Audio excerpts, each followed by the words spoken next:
Hello, everybody. Good morning and welcome to Escape to Nature, where I am coming to you live, looking after the dam camera at Okukuyu in the Etosha National Park in Namibia. My name is Ralph Kirsten, and I'll also be taking control of the Djuma Dam camera, which is in the Greater Kruger National Park in the Sabi Sands. And we do have a couple of our naturalists out in the field as well. Lauren, she'll be out in Madikwe, and Andrew, he's out in the Eastern Cape in Amakhala. So, what does the day hold in store for us? Well, a lovely start here at the waterhole in Etosha itself, full of zebra. There's been a couple of blue wildebeest that have also come down, some springbok as well. It looks like there's a little bit of different weather there today, not the blue skies that I'm used to. Seems like quite a bit of wind coming through as well. So, a bit of a different day. Normally, it's extremely hot in these parts, but maybe they're headed for a little bit of late rain. It's incredible also to see how much, in fact, the terrain has changed here. Just a couple of weeks ago, it was very green all around the waterhole itself after having quite a bit of good rains in Namibia. And so there was lots of grass all around it. And now it has turned back to that very sort of orangey brown color that we're quite accustomed to and quite used to in this part of the world. Now, just also for anybody that doesn't know where Okukuyu is or where this dam camera is situated, it is in Etosha National Park, and it's at the Okukuyu camp, which is the main administrative resort of the park, and it also houses the Ecological Institute from where the research and management of nature conservation are directed within the Etosha National Park itself. So Okukuyu was a control post after the outbreak of rinderpest in 1897, when the German authorities threw a cordon across the entire northern part of the country to prevent the spread of the disease, rinderpest in particular. And a fortified military outpost was established, which was destroyed a few years later, after which Okukuyu was converted to a police post. And then in 1953, B.J.G. de la Butt, the first game ranger to be stationed at Etosha, arrived. And the only inhabitants at that time were High-Kom Bushmen. De la Butt subsequently became Director of Nature Conservation and Tourism in Namibia. And there is a big tower that is in the park, in the camp itself. Now, it's probably about 300 meters away from this waterhole itself. And that tower was built in 1963. And that was as a way for the German soldiers to communicate with each other between Okukuyu, which is where we are, Halali, which is just under 70 kilometers away, directly east. And then directly east from Halali, there's another camp, Namutoni, and they had towers at each three of these camps. And they were built around 1963, and that's how they sort of communicated with each other from these towers, because it's extremely flat here in Etosha, having been an ancient inland sea. So you can imagine there's not too much in the way of changing or undulations within the landscape itself. But the name by which Okukuyu was originally known was Okakuya, and it actually means the woman or the place where the woman has a child every year. But as with a lot of names that we have in Africa, etc., with the original inhabitants having called it something, and then later with different settlers, etc., arriving, they would have heard this name being called, and sometimes because the pronunciation was quite difficult with the different traditional languages, it was always slightly changed and sometimes almost to a word that is not even close to the one originally meant for the place. But in this particular instance, Okakuya is the name of Okukuyo. So that is where there's a slight difference Anyway, it's quite similar to if you look at Swakopmund, which is down near to the coast and a very nice little tourism town just north of Walvis Bay. Swakopmund actually also came from the original name came from the Bushmen, and they called it Kaukop. And the reason they called that was the direct translation of Kaukop into English is bottom excrement. So it's not a very nice word. And it's because when the river actually flows, the Swakop River, when it enters the ocean, because of all the sand and sediment that it carries with it, when it enters into the ocean, it does pretty much look like sewerage. Looks like, it's obviously not. So the original and first inhabitants there actually called it as such, Kaukop, bottom excrement, and it was changed into sort of German first and then Afrikaans, and they called it Swakop. So swakop, bottom excrement, and mund, meaning mouth. So bottom excrement mouth is the original name of Swakopmund, but it's obviously just a mixture of the different languages. And here, at least, there's not such a bad name associated with Okokuyu, but the original name being Okakuya, from those early and original inhabitants. Anyway, if you've ever been to Okokuyu as well, as we'll call it, as it is called now, you will notice that at this time of the year, it's starting to dry up, as I previously mentioned, especially with the change of the grasses, changes of the colors, and we're heading into the dry season. So you will have a lot more animals coming down to drink at this particular time of year. And going forward into June, July, August, September, that's normally probably the busiest time, especially around these waterholes. And as a result, you get a lot of tourists that come through to see the sheer numbers of animals next to these particular waterholes. And Okukuyu being world famous for the sheer numbers of animals that do come down, particularly in the dry season. And sometimes we can have literally hundreds of elephants here, intermingled with lots of black rhino.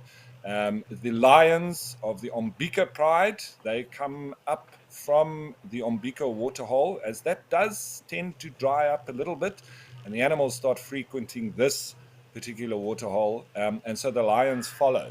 And that particular pride is 20 plus strong. And so we often do get sightings of the lion pride at this waterhole as well, particularly now going forward. And you can often see kills here if you're lucky as well. And if the lions are lucky, because they often come down to drink. But yeah, so it looks like these zebra have indeed had their drink now. There were some of the blue wildebeest and a couple of springbok too. Very often find them coming down for a drink, walking particularly into the middle of the waterhole itself, because next to it does get muddied because of all the feet and hooves and things, the movement around the edges. So they walk a little bit further in to get their fresh water and not worried about crocodiles because there aren't any present in Etosha. And there's also not buffalo present. It's all down to the amount and the availability of water. And so not enough for there to be buffalo and hippos and crocodiles. But seeing the animals walk into the middle like that, definitely for me to get the fresher water, and also because they don't have the threat that lurks within the water, and that would be crocodiles. Also, we always do get visitors such as the doves and Namakwa sandgrouse, which is a particular desert adapted bird that will come down and drink just along the fringes there.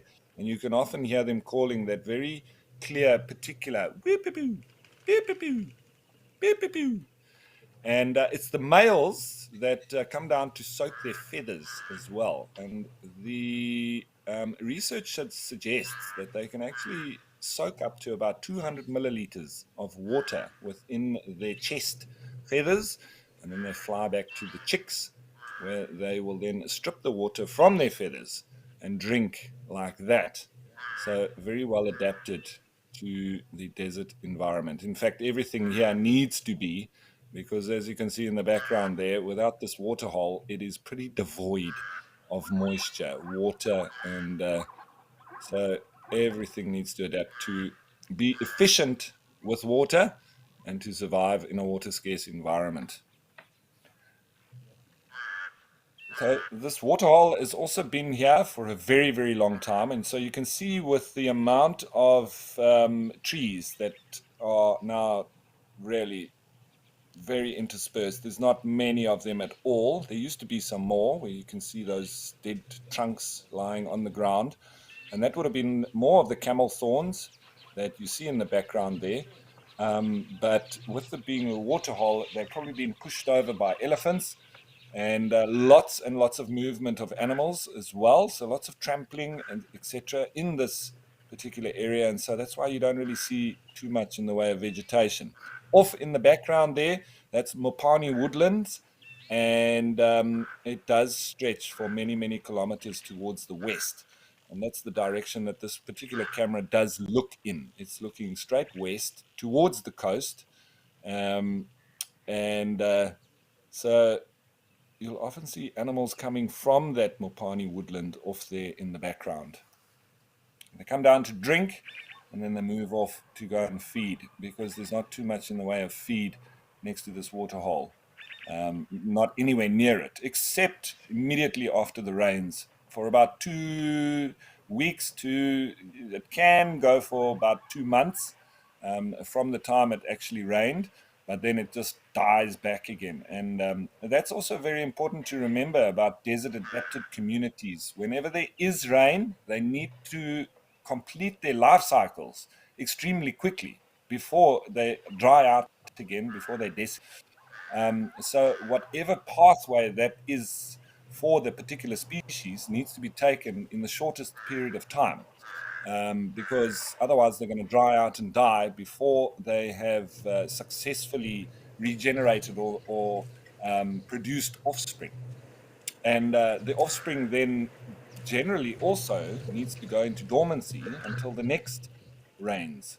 So if you look at the likes of frogs, you do get these giant bullfrogs that occur even in the deserts, and different rain frogs, etc. And they bury themselves in the soil.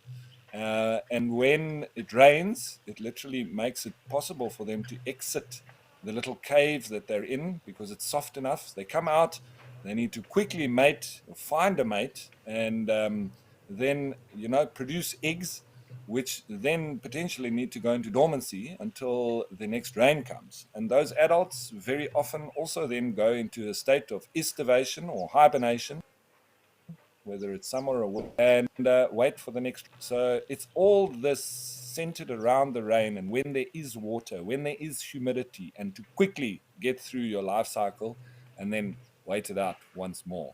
So it's very, very interesting. The specializations that you get within the desert and in water scarce environments, it makes for extremely specialized species and creatures of different, walks of life, whether it's mammals, insects, reptiles, plants, and everything else. It's just incredible how they actually do survive in this extreme environment.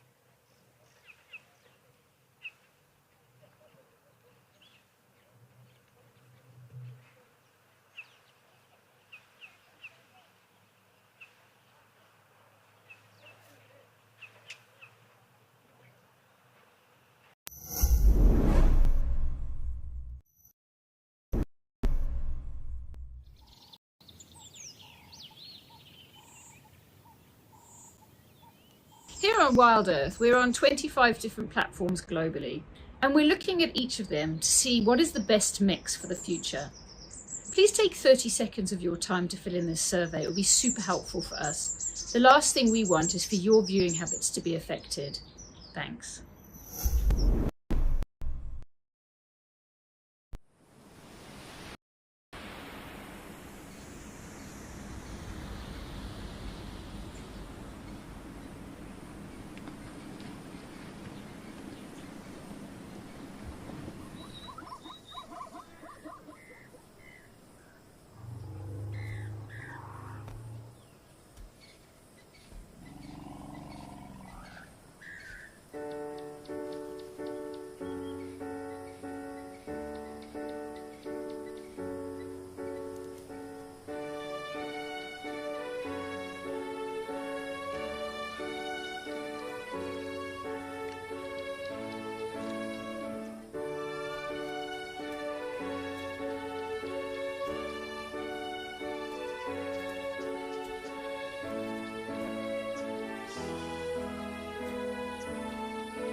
is also going for different camps within Etosha itself.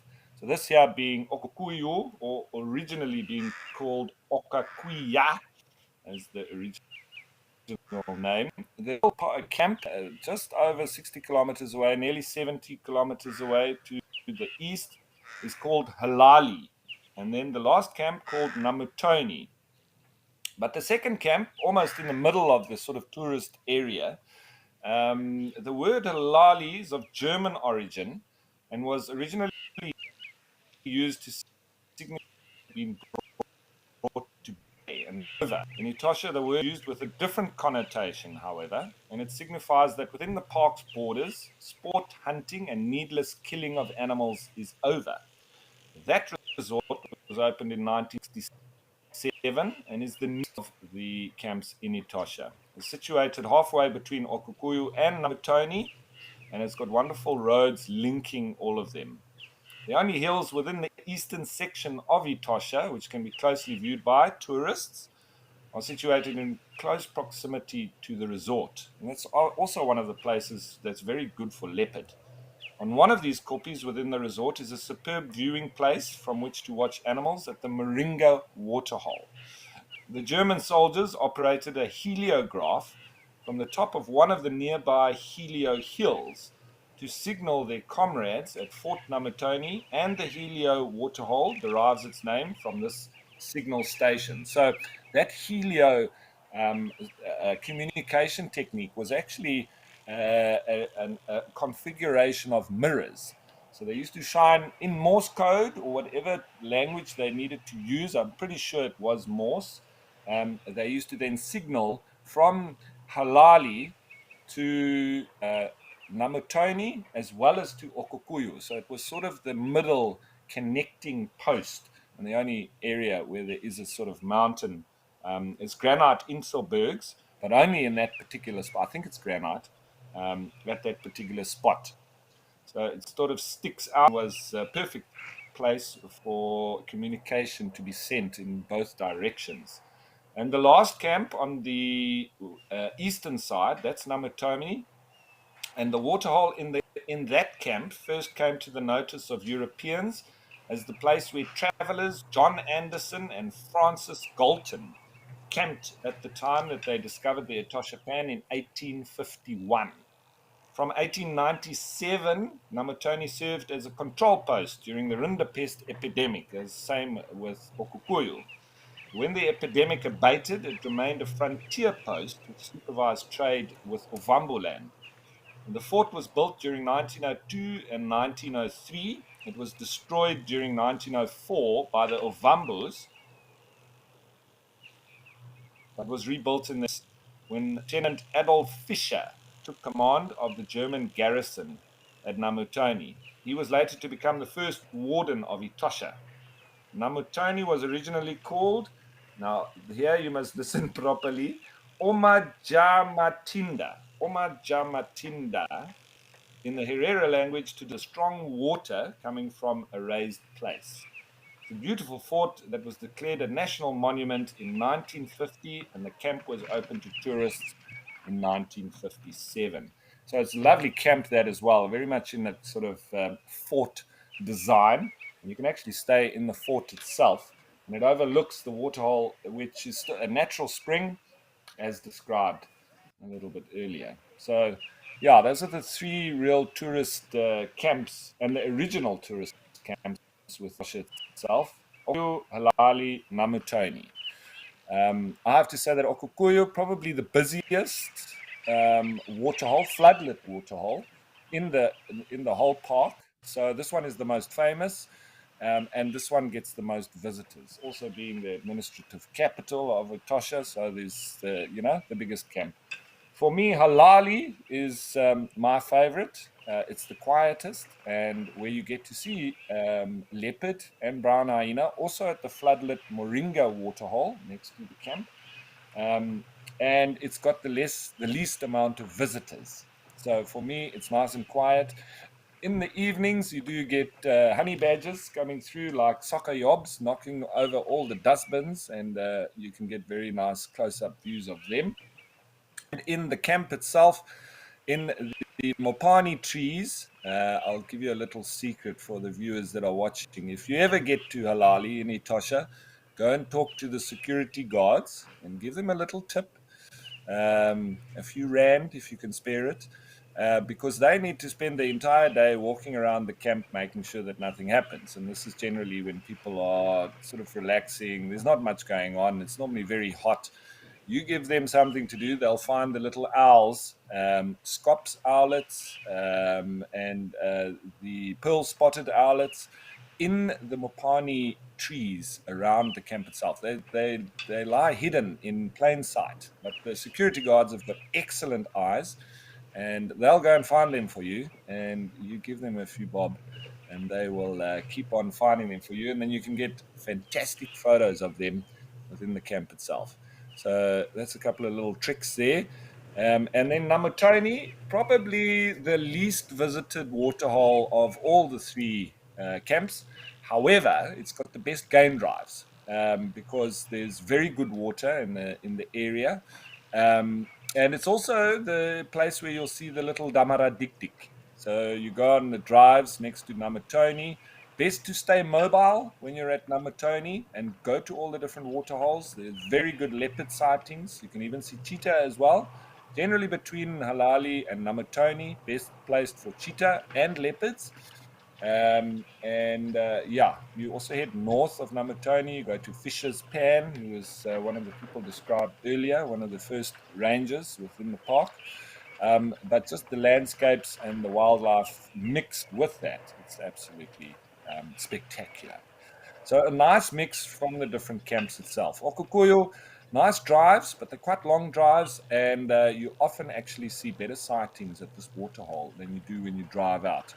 But it's always good to go looking for the lions, and the Okondeka lions lying right up on the pan itself, normally very easy to spot, and it's lovely because you get these desert sort of impressions and photos of a big black-maned lion walking on the pan itself. It's absolutely sensational. Righty, so I've got all sorts to chat about within Etosha and Namibia because it's my second home and where I basically cut my teeth as a guide. So we'll have lots of time to chat. The show has still got a while to go. While I gather my thoughts, let's go off to Lauren to say good morning.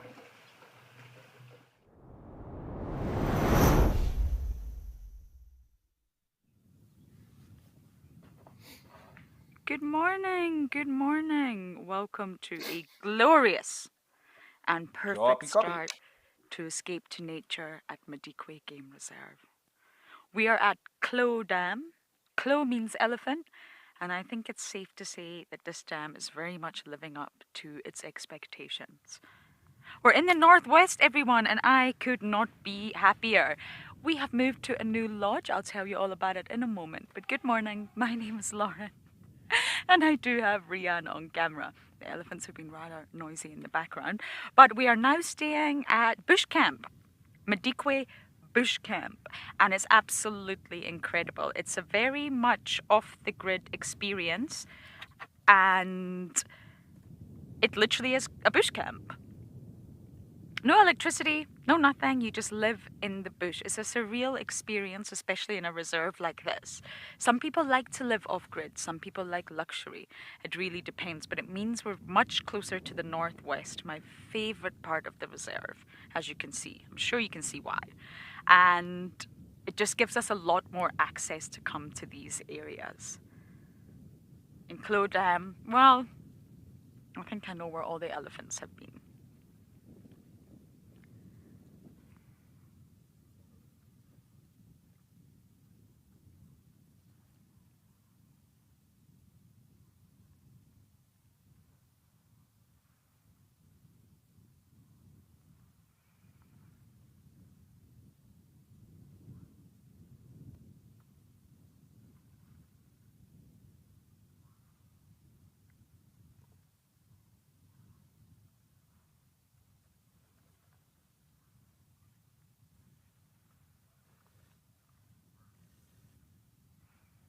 Hannah, great start for Madikwe and exactly what I was hoping for. We used to spend hours with the elephants last year at the end of winter. And just since coming back this time, I just really haven't felt the elephants have been around. I really don't feel like they're around the east. And clearly they're in the northwest. Got some zebras over there as well. So we're just going to really spend a lot of time at this dam. It's not one that I've come to too often when we're staying in the east. And just enjoy it. It's a really prominent, iconic, quite famous dam in Madikwe.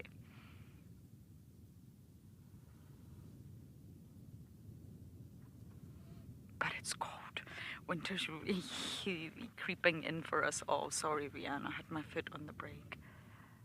The cameramen get very upset when you do that. My bad. And it's still chilly.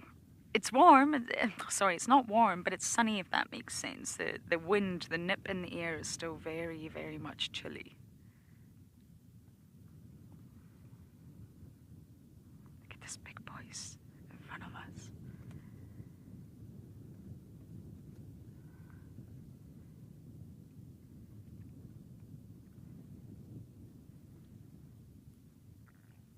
Hello, you.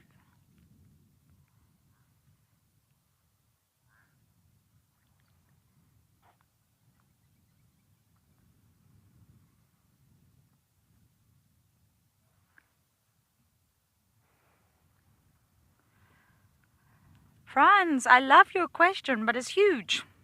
You're saying animals. Animal is every single living being, including ourselves. It's a mosquito, it's a tiger, it's an elephant, assassin beetle, grasshopper, falcon, eagle, dragonfly, snake, frog. It's everything. Oh, these two males don't know each other. Look, wait, Rianne, look at that one reacting on the left. That's what happens when males meet at a waterhole.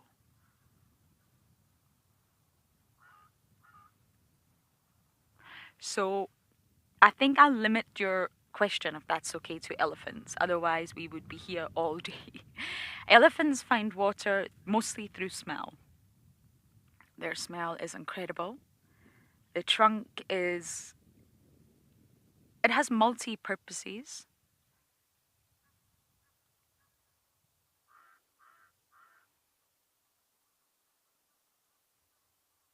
They seem to be friends. That's so good.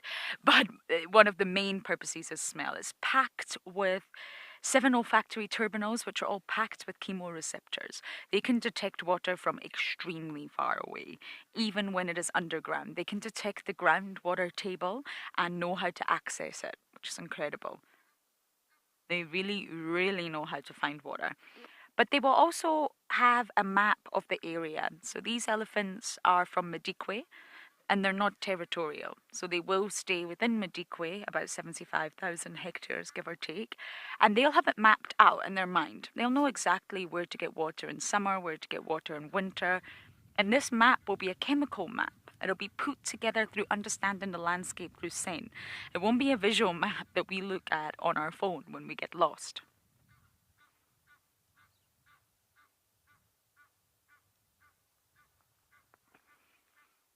We think of, when we say map, we think of those big maps that we used to use before we got sort of sat-nav and before we got Google Maps and all of these things. But they'll have a map in their mind, a mental map, which maps out the whole area, and it will be through scent.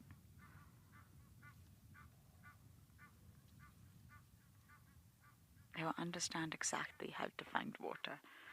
So I hope that answered your question. A lot of animals will do it through scent, but not all.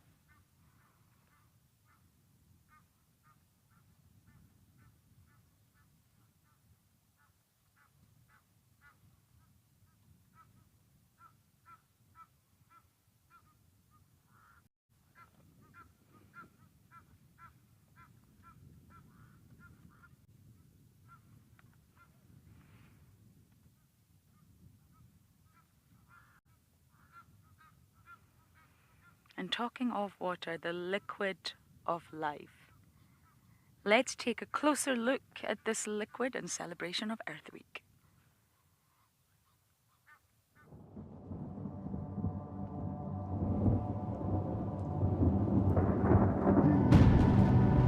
No life on our planet exists without the simple combination of hydrogen and oxygen, that is,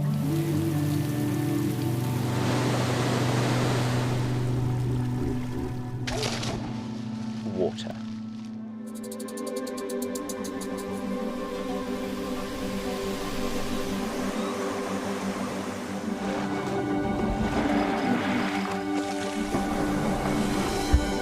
Every cell that makes up the wonders of our natural history needs this life-sustaining molecule. Sometimes in tiny amounts,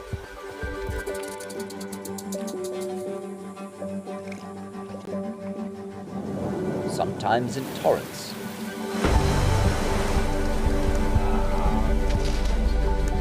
Our blue planet, flush with biological wonders, would be a desolate, lifeless place without miraculous H2O.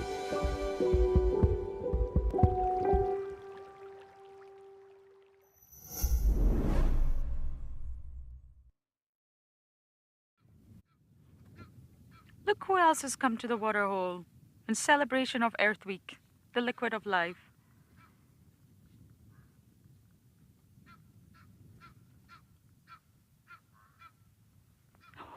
Elephant won't be happy.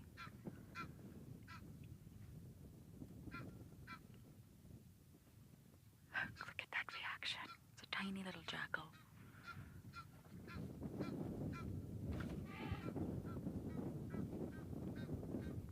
It's all starting to get very tense here. We've got another herd arrived, another herd away over in the distance there. We've got a bull in the middle. Oh, and then all these little ones joining on the other side. Rianne, you've got your work cut out for you this morning.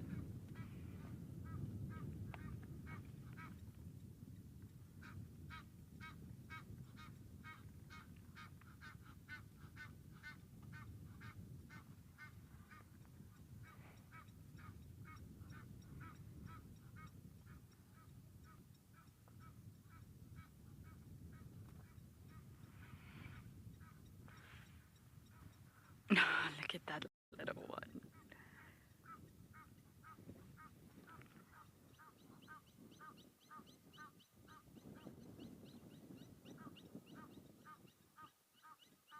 The Egyptian goose is really making quite the racket this morning, as usual.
Kate, you're asking how long elephants suckle for.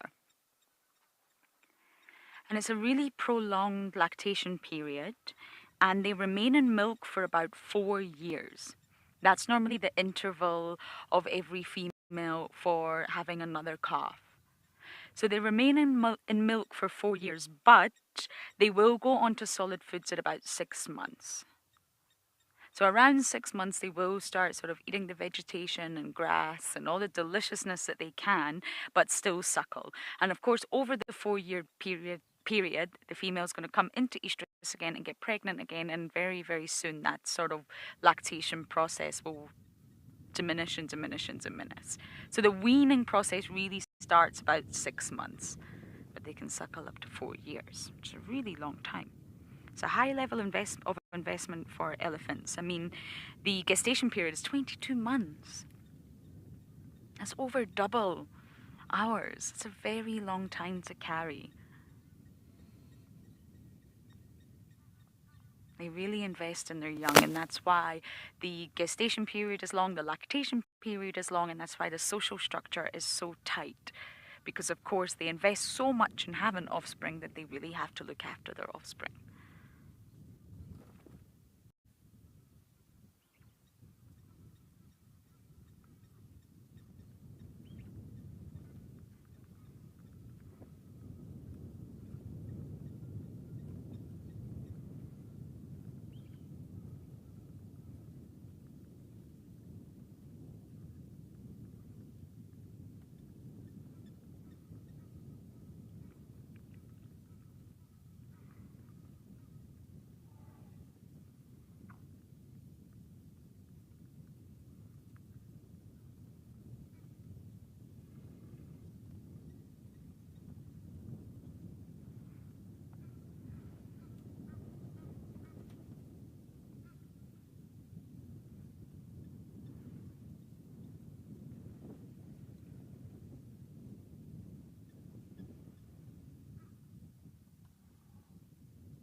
There's so much happening around this waterhole. There was actually a buffalo when we first arrived, but it didn't hang around for long.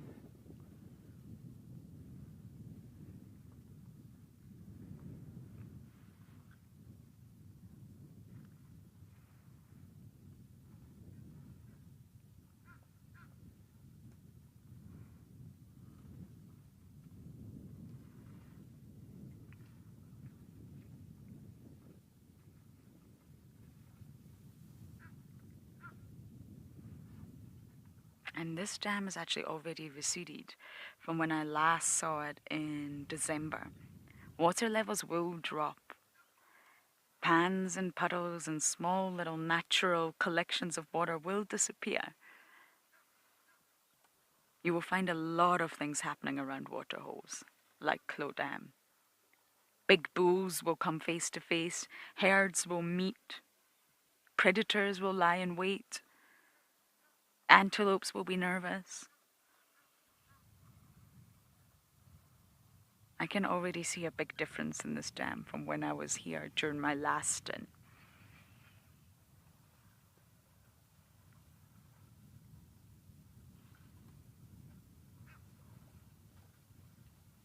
Water is life. No organism can survive without water.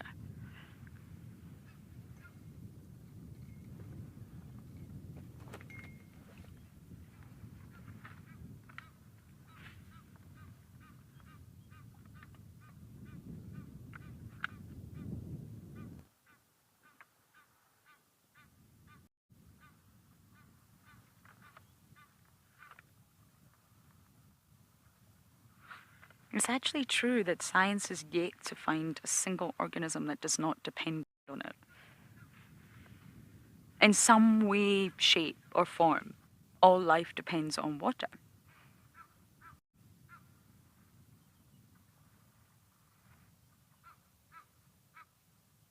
And it's so versatile if you think about it, and that's why life depends on it so much. It easily dissolves in other substances, so can be transported round an organism inside a body.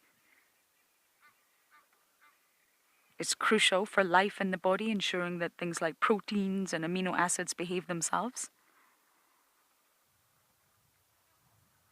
It can exist in different forms: solid, liquid, gas, vapor.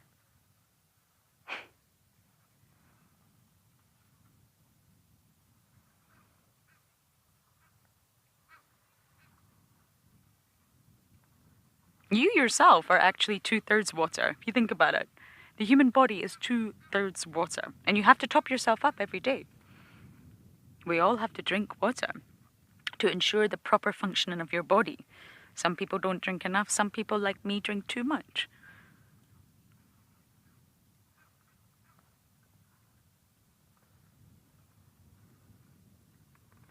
And what's more, we use water for everything as humans. We utilize it for washing and all sorts of other tasks throughout our daily life.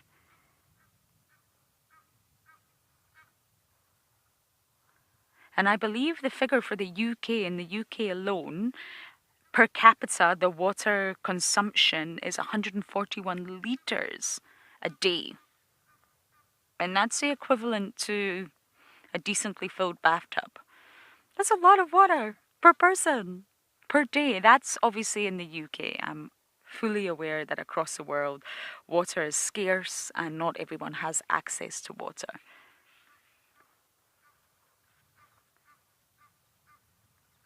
But all in all, those countries that do really depend on it.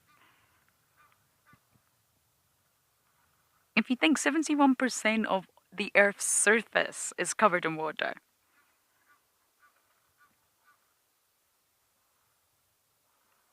and yet drinking water across the board is scarce, which is very sad.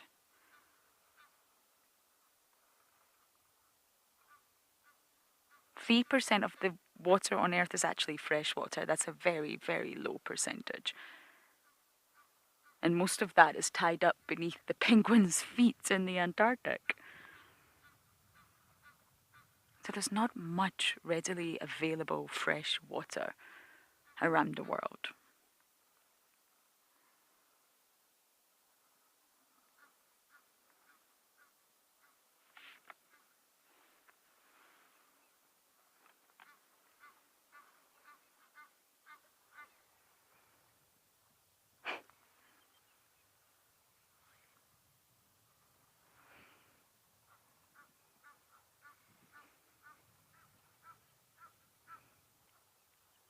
I don't know, are you able to see this little jackal from here, Rian? He's right here. He's just walked around the car. He's just enjoying the car, and now, there we go. Hello, little one. You want to be our friend today? That's okay. You can be our friend. We've got so much going on around here, and the jackal just comes and sits next to the car.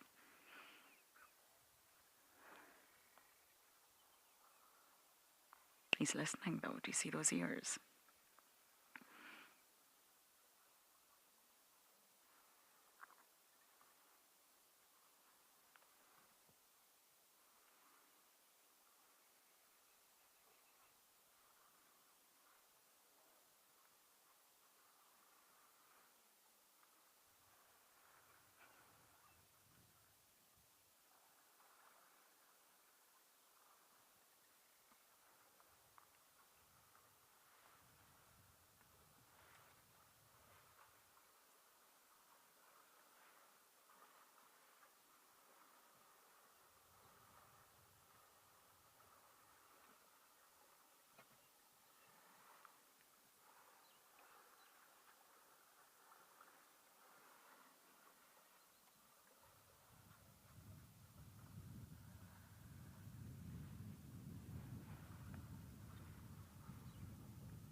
I love how they've just made their way over to that little island.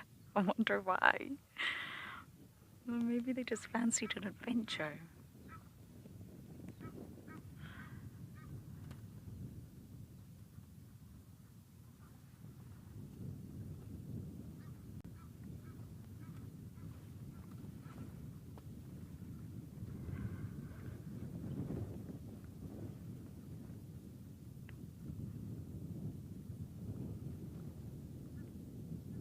It's just so amazing to watch. Those mountains in the background. We used to broadcast from there. You can drive through them. That's where we found our Madikwe male leopard. Lots of brown hyenas, klipspringers. Such a beautiful backdrop.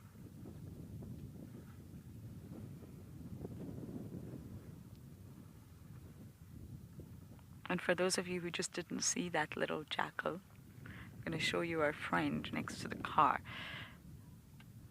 We're not alone. Oh, where are you going now? We were enjoying your company.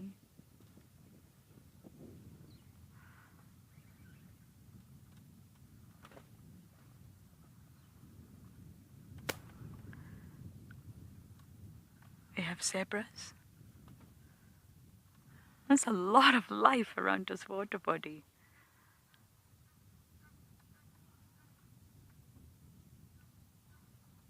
I know that the lions made a kill here a few days ago, so I wonder if this jackal's been hanging around for some scraps.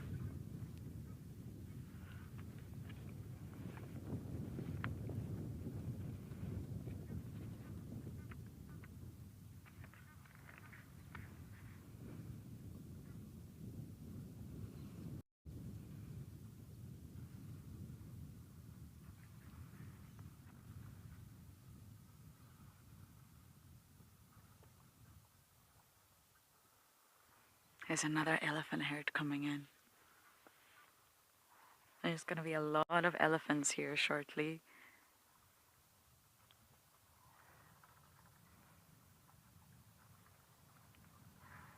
And it really is called Clo Dam for this reason. It's not just a pretty name like Treehouse Dam. It really is very famous for the elephant sightings.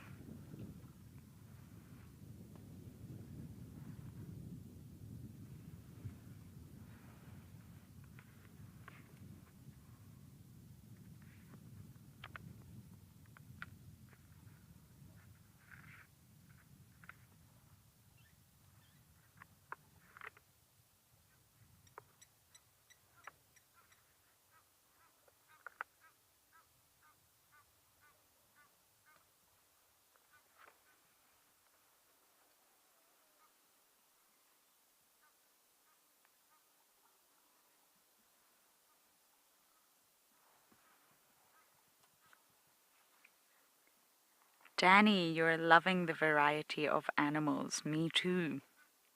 I think it's just going to get better and better. It's now 20 past 10. And I think as it goes more and more into midday, or towards midday, it's just going to become jam-packed.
My goodness.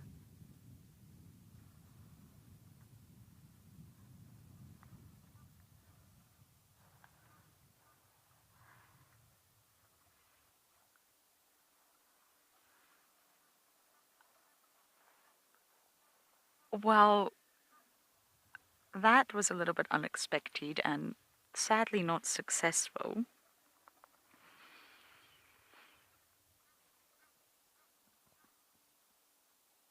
It's two boys. It's a very long distance visual for me.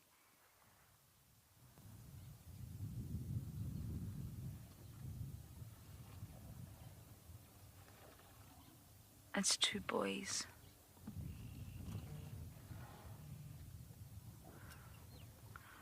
Very much a display of dominance there.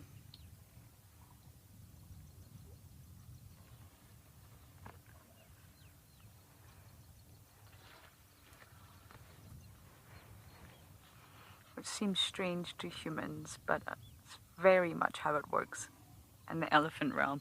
They're just interacting. I'm bigger than you, I'm stronger than you.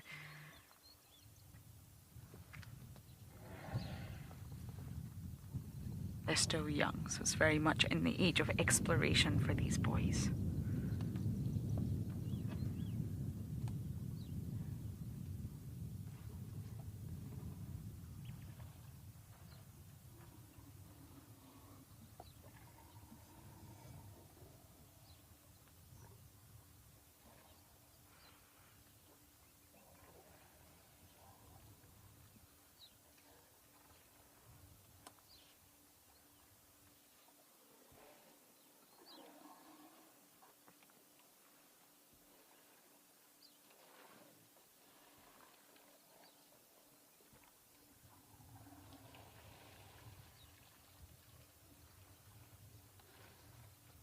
Rianne won't be able to get a view of them from here, but there are more Ellies coming in from the right.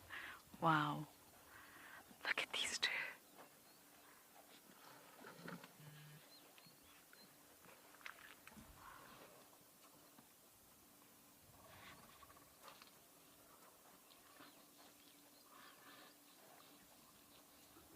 This is a real non-aggressive dominance display.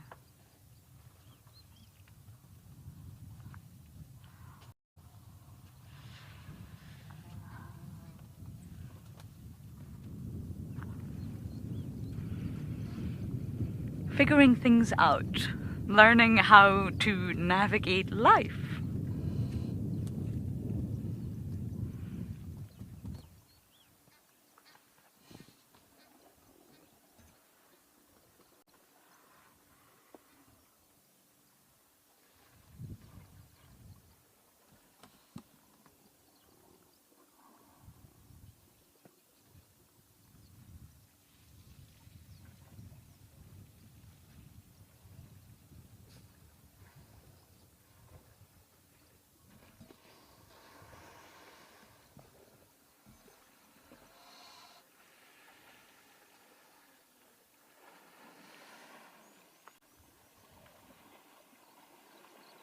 Now remember, although humans very much think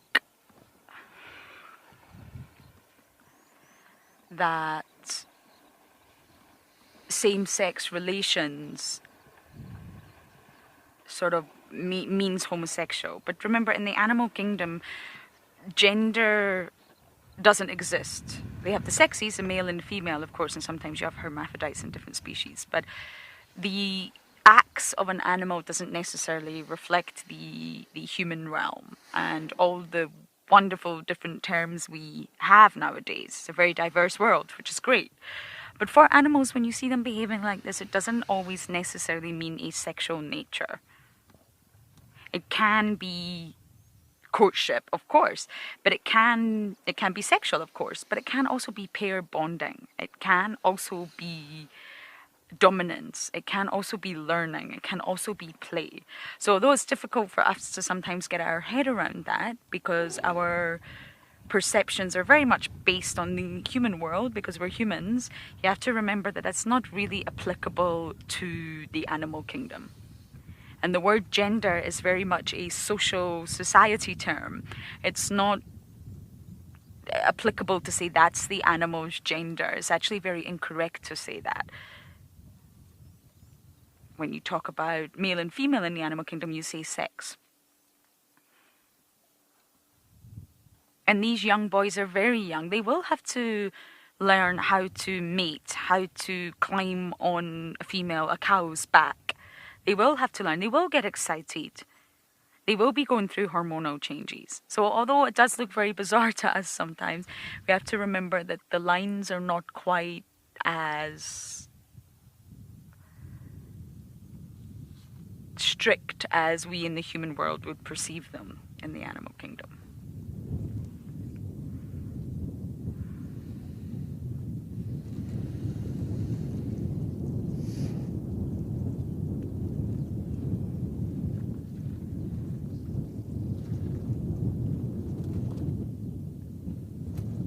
And I believe sort of same-sex relations in the animal kingdom has been recorded in about 450 different species worldwide.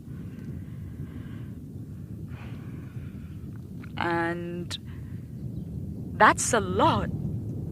That is a lot of species. And that's because it is different in the animal kingdom.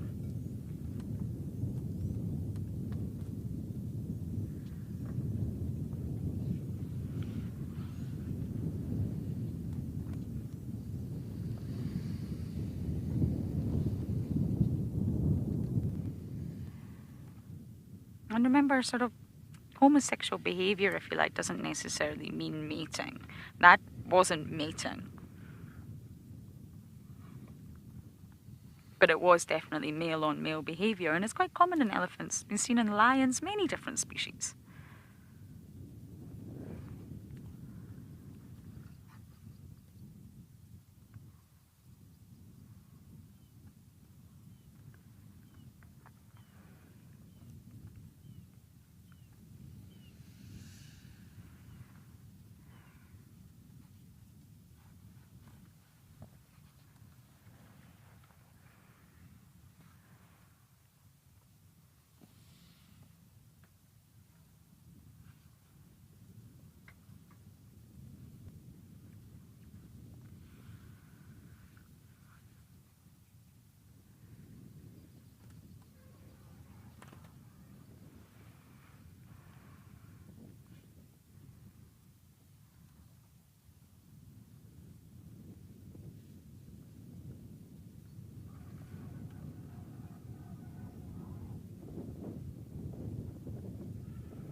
Carol, absolutely.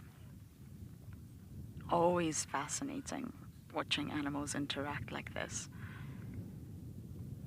There are just elephants everywhere right now.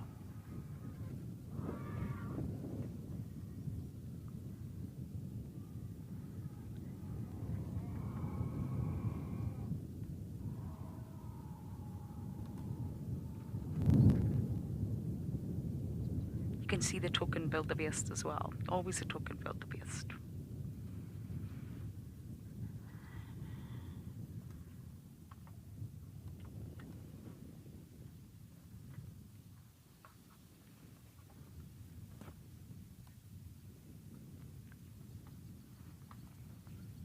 And this is how you learn. You learn by spending time, not from reading a textbook.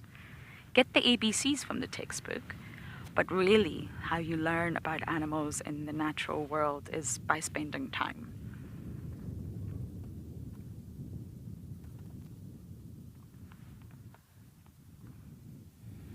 Watching, observing, listening, smelling, feeling.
Gina, elephants are learning from day one. Remember, learning's a process. Think of yourself or your children or children that you know. They don't just pick up a pen and start writing straight away. It's a process. So they start learning an answer to your question straight away. But when can they actually properly use their trunk is normally around about 2 years old.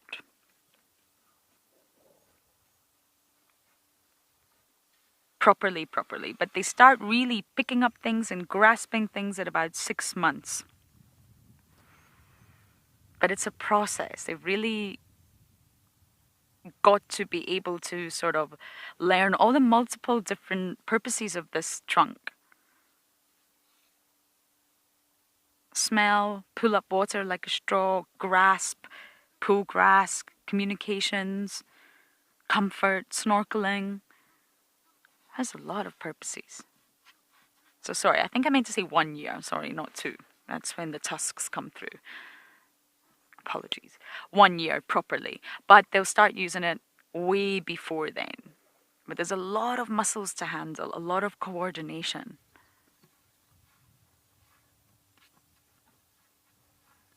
Are these two boys still at it?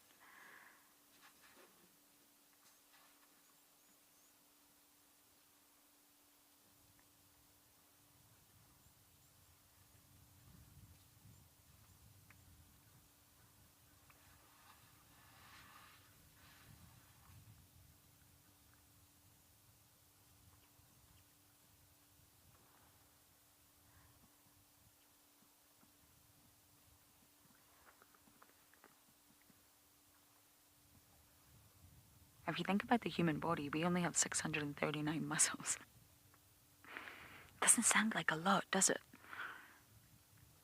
An elephant's trunk contains over 40,000.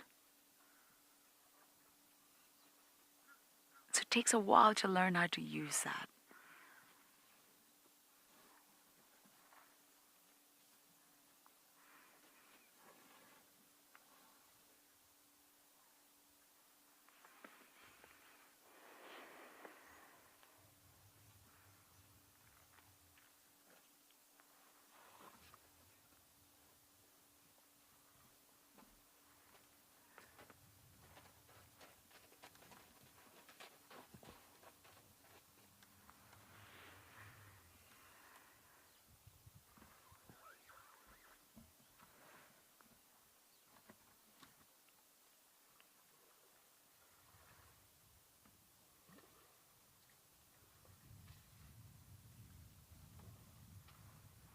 This will also be a social point. It will also be a meetup point. They are social beings, and some herds don't want to interact with other herds. They might run away from a big bull, of course, but they do also want to interact with some herds. Look at that huge bull. Do you see him, Rian? Look at that one tusk. Massive.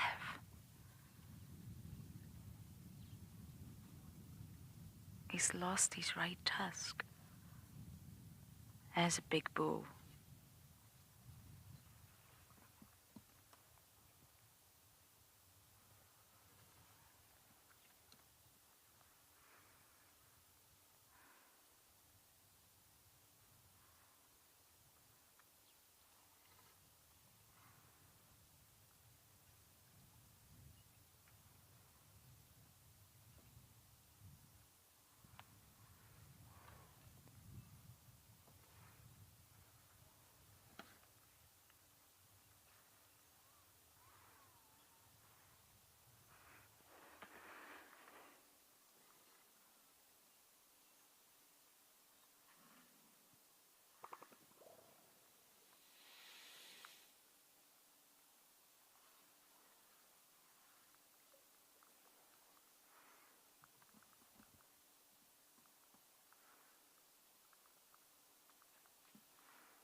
just letting you fully enjoy this. It really is such a peaceful,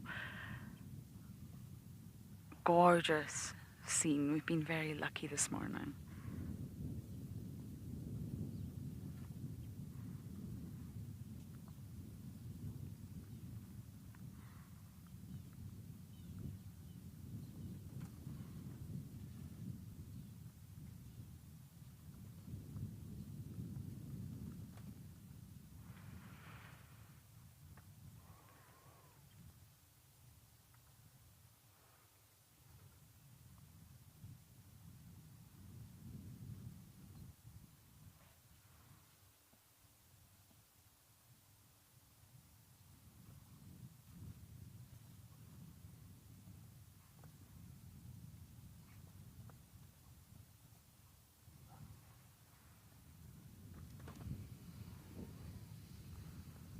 That bull is huge. Look at the size difference there.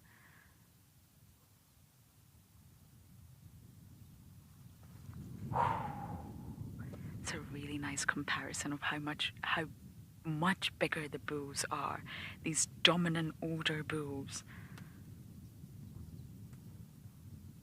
Compared to a female. That was a female that just sort of stood next to him with her youngster. And he's massive.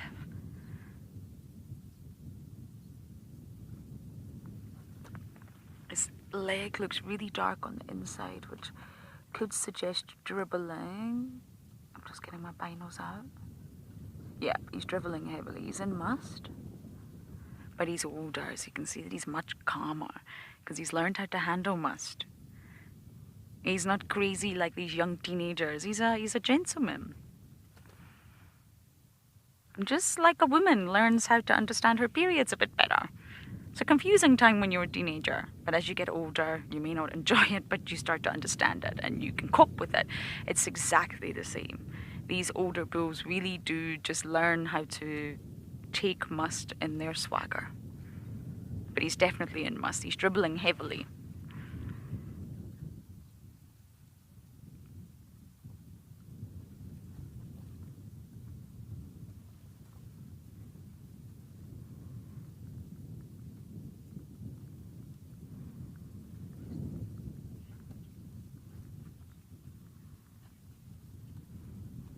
This has just been the best morning ever. Rianne and I are not going to go anywhere, but you guys are going to head all the way over to Okokoyo to see what's happening with Ralph.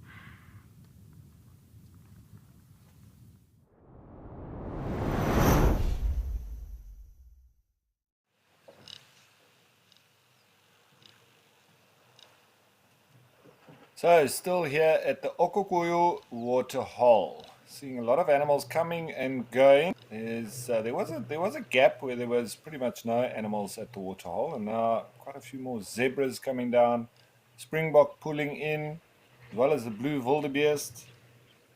And as always, just continuing on the sort of theme of the specializations of animals within the desert itself, or in water scarce environments. And whenever I speak of this, I always like to refer back to a very important book for me, and it's the Bible within my guiding in the desert itself, and the Living Deserts of Southern Africa by Barry Lovegrove.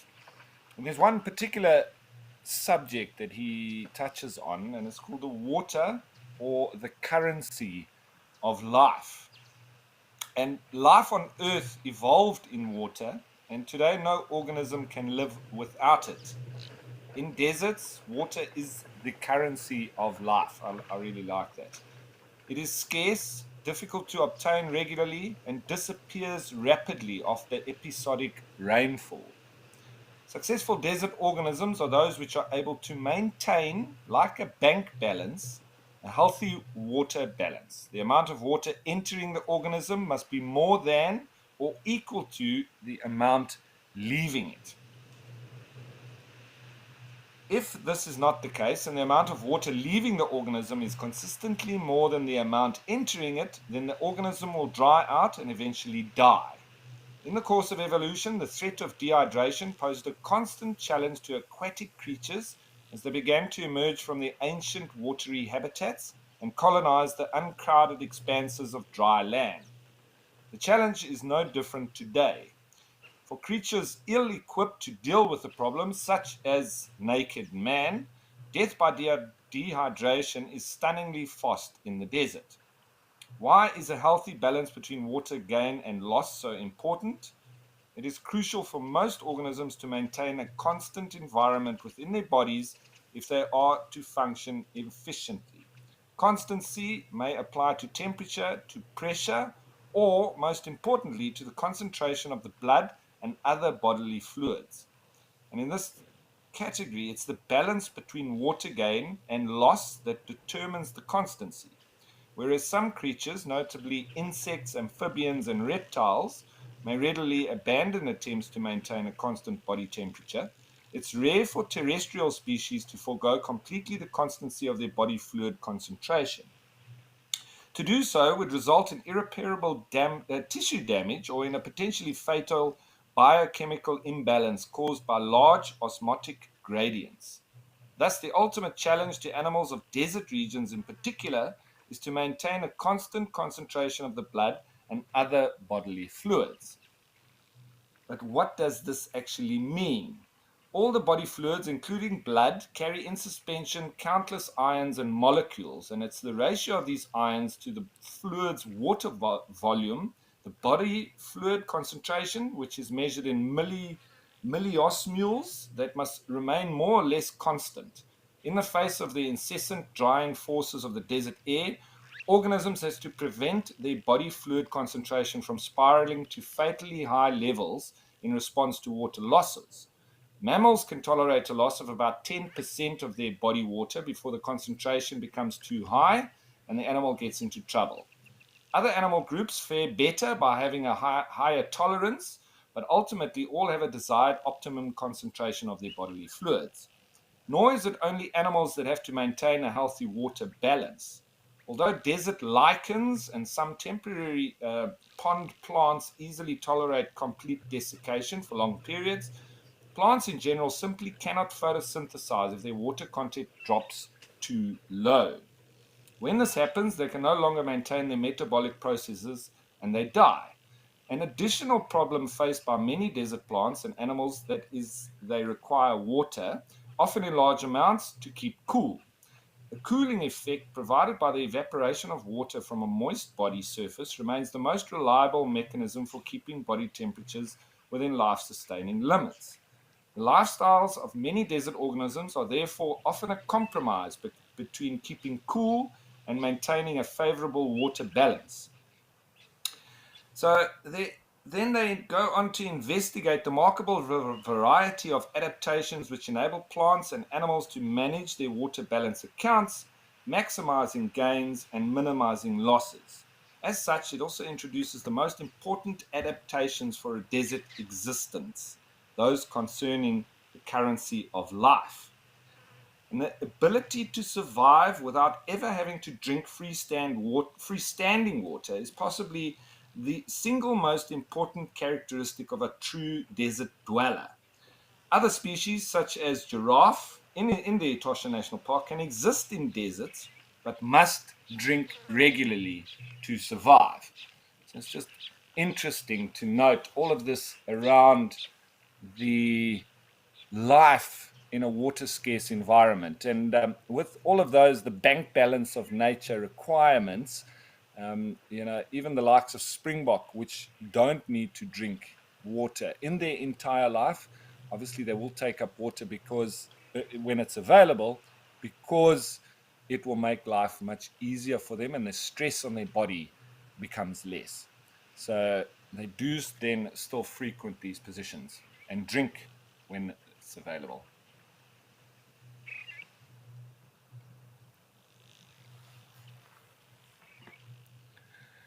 Jesse, well, thank you. I do need to lay credit with Barry Lovegrove, but it's just the time that I've spent in the desert and researching, all of these different things that I then like to bring it to your attention and bring it into the conversation, because I think it's very important whenever we do watch from the Okokoyo dam camera that we do then discuss everything in a water scarce environment, and true desert dwellers, where we go across, like with Andrew at Amakala, where I was at Kariga. The animals, they don't have that stress of living in a water scarce environment. And you can also just see from the real diversity with the plants as well, on an extremely green region as opposed to this very dry region. It's lovely to see the different contrasts and the different specializations of the animals in particular. But it all starts with the plants as the sort of basis of any food chain. They need to be well adapted to survive in a water scarce environment. And as a result, then you can have animals that feed off of those plants surviving in that same environment. So I think lovely to get all of these discussions out. Now we'll approach all sorts of different topics within that broader band of water scarce environment whenever we look at Okukuyu and this true desert region that we find ourselves in, even if it is through the eyes of the lens here at Okukuyu. And I've been here hundreds of times and sat right underneath where this camera is.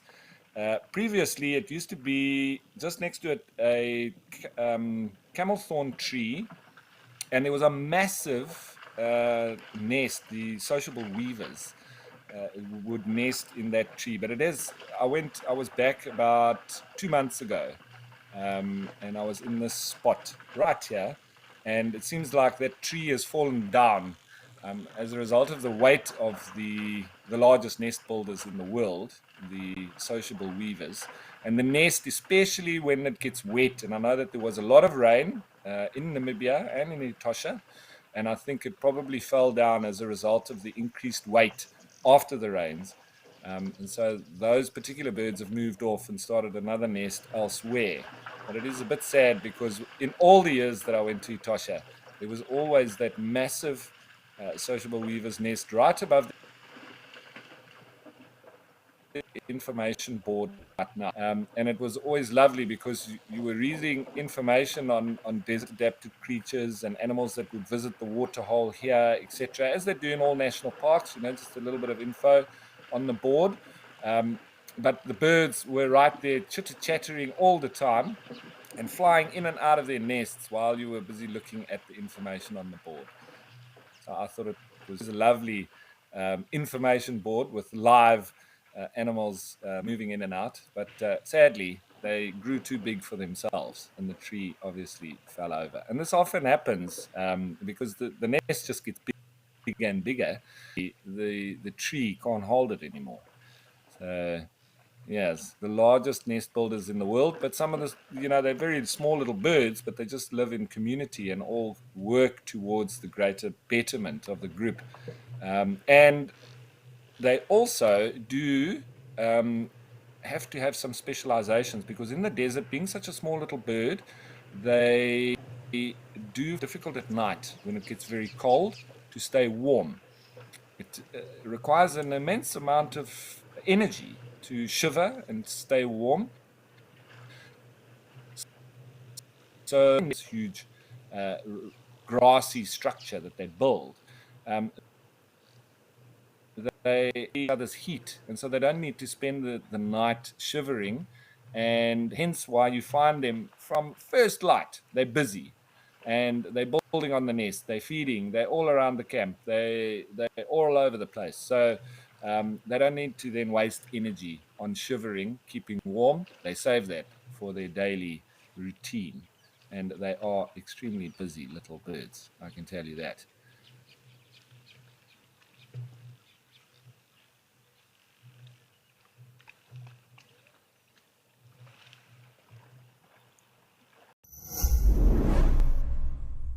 It's our birthday. Join us in celebrating our Sweet 16th on the 27th of April. We will be playing our top 16 moments that we've shared together on Wild Earth, as well as all of your birthday messages on channel for the big day. And a big thank you. Thank you very much. Thank you. Thank you. Thank you, Wild Earth. Thank you.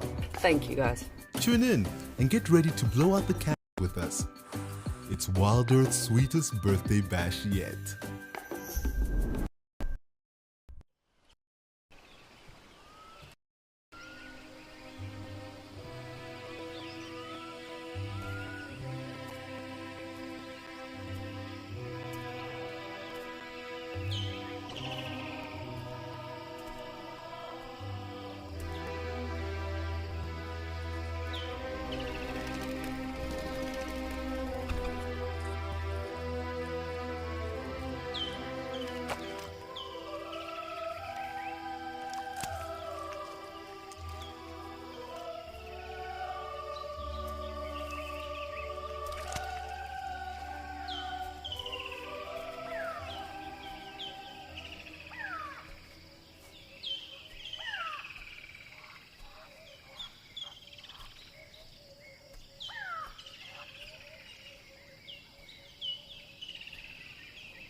So having a bit of a difficult terrain to walk around in, you know, the animals need to be careful to trip, not to break any bones, because a broken leg will mean death.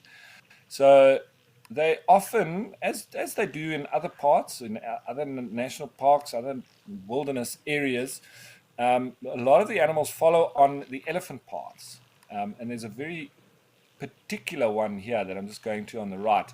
You can see on the right-hand side there, that sort of road that then turns to the left and then coming from heads off almost into the middle or to the, you know, straight to the west, which is the way that we're looking. But that's elephant paths, and the animals will use that as well, obviously then cementing that path.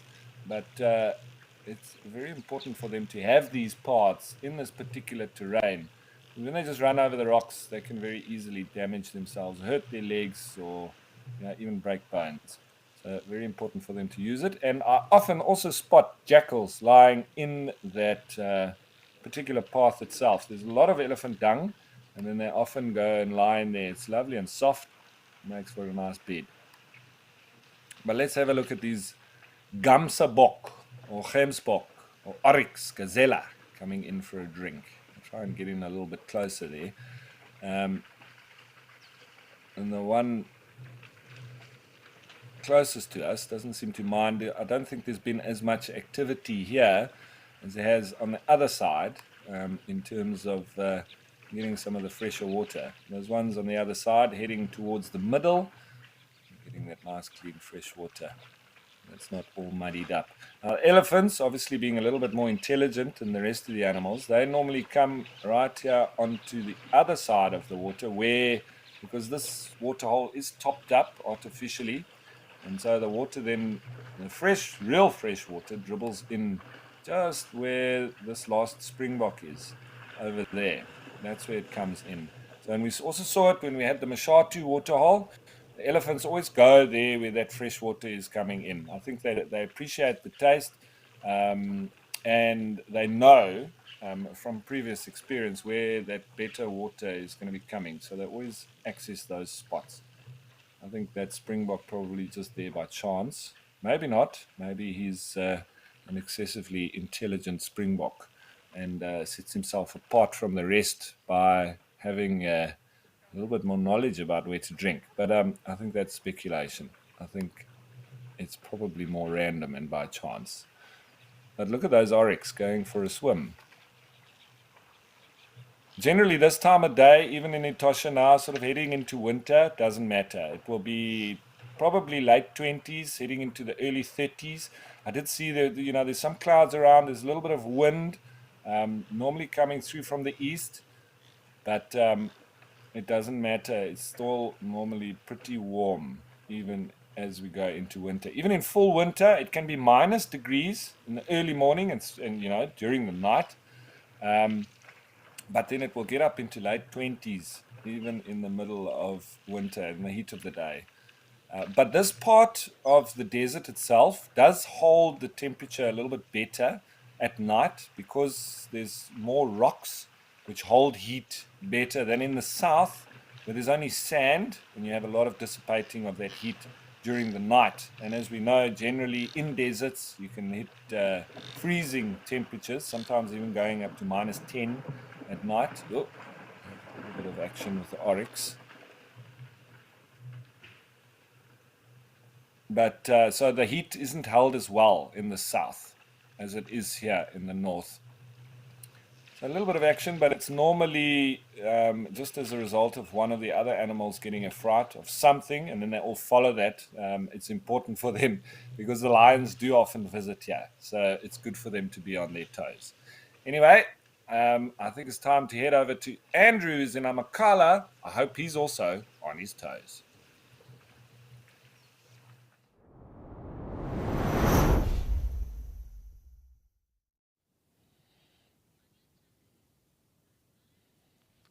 Good morning. Good morning. Thanks, Ralph. Yes, we have finally managed to find a footprint and also some signal. So yeah, it has taken a little bit of time. We do apologize for that, but we have come right so far. Hello, everybody. My name is Andrew, and I have Mr. Morgan He's still behind the camera over there. And yeah, so without any further ado, we have promised you that we're going to make a plaster cast, and we're going to show you exactly what you're going to need to do it and steps on how to do it. So we've actually found a track over there. It's a jackal track, but it's in the soft sand, but I think we're going to be able to make do with this one. So to start, you're going to need a few things, and I've kept it as simple as I possibly can over here. The first thing you're going to need is water. You're going to need a little brush. You're going to need a little bit of a mold or a frame. You need the most important ingredient, that's going to be the plaster of Paris, and that's it over there, and a little bucket to mix it all in, and that's over there. So we're going to begin. I can't wait. I've been waiting to do this for quite some time now, so we're going to do it now.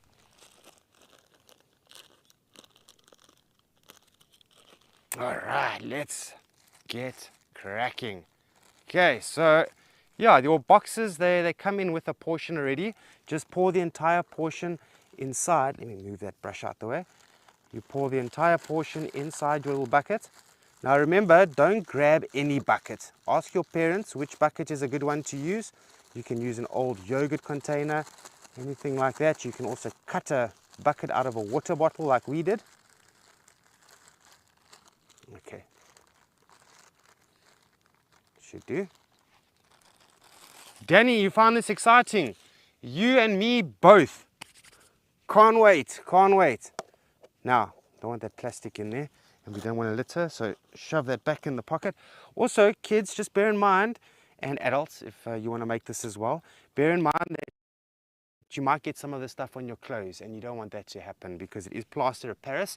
So if there's any old clothes that you have, use that. If you have an old t-shirt for a cloth, use that as well. So I would suggest pouring a little bit at a time. I think that's good for now, maybe a bit more. Oh, one thing I forgot is a mixing stick. Good thing there's many bushes behind me. I'm just going to grab a mixing stick, just one sec. In fact, we've got one right in front here. This one will do the trick. Okay, but now you have to mix this really thoroughly. You don't want it to be lumpy, and so you don't want to put too less water in, but then also you don't want to put too much water in. Okay, you want to get it at the right constitute. It takes a bit of time because, let me just move that frame. It takes a little bit of time because at the bottom over here, it tends to sort of just stay dry, and you have to really mix it quite well.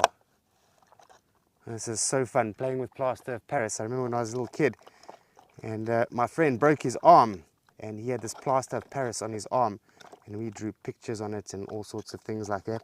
So I was always fascinated by plaster of Paris.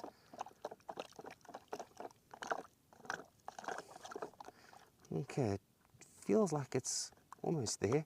But the thing is, when you pour it, you don't want there to be any of the dry plaster of Paris because it's not going to be good for the plaster cast.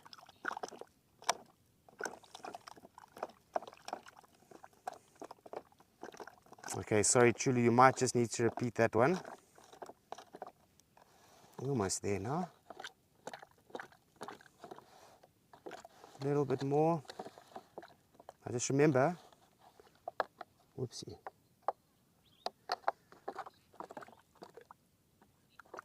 I think that came from Lenny. He's saying it's so cool. Thank you, Lenny. Yeah, no, this is a lot of fun. Hey, making things in nature, that's the whole point. I remember when I was a young man, I used to make walking sticks, and I used to make bows and arrows in the bush.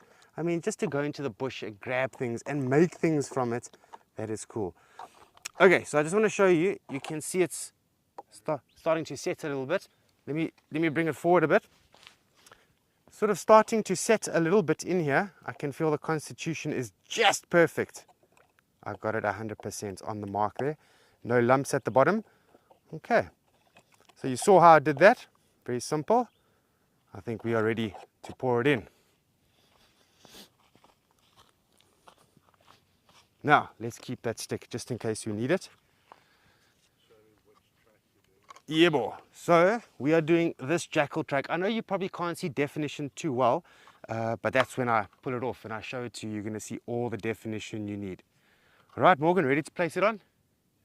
Perfecto. So your frame goes over it. Now, you don't want to just pour this plaster of Paris straight in. You need your little stick again. Otherwise, you're going to destroy the track when you pour it in, and that's not going to work well. So what I like to do is I like to pour it just on the side of the track, on top of a stick. Slowly. You've got to take your time with these things. Otherwise, you're not going to make it nicely.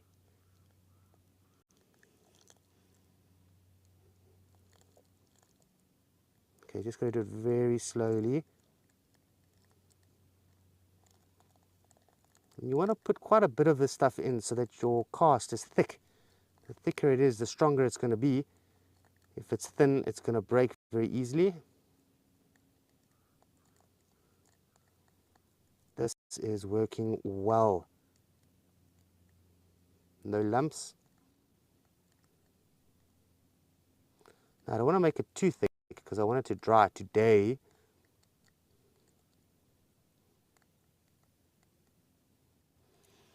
Morgan, how are we doing for thickness? A little bit more.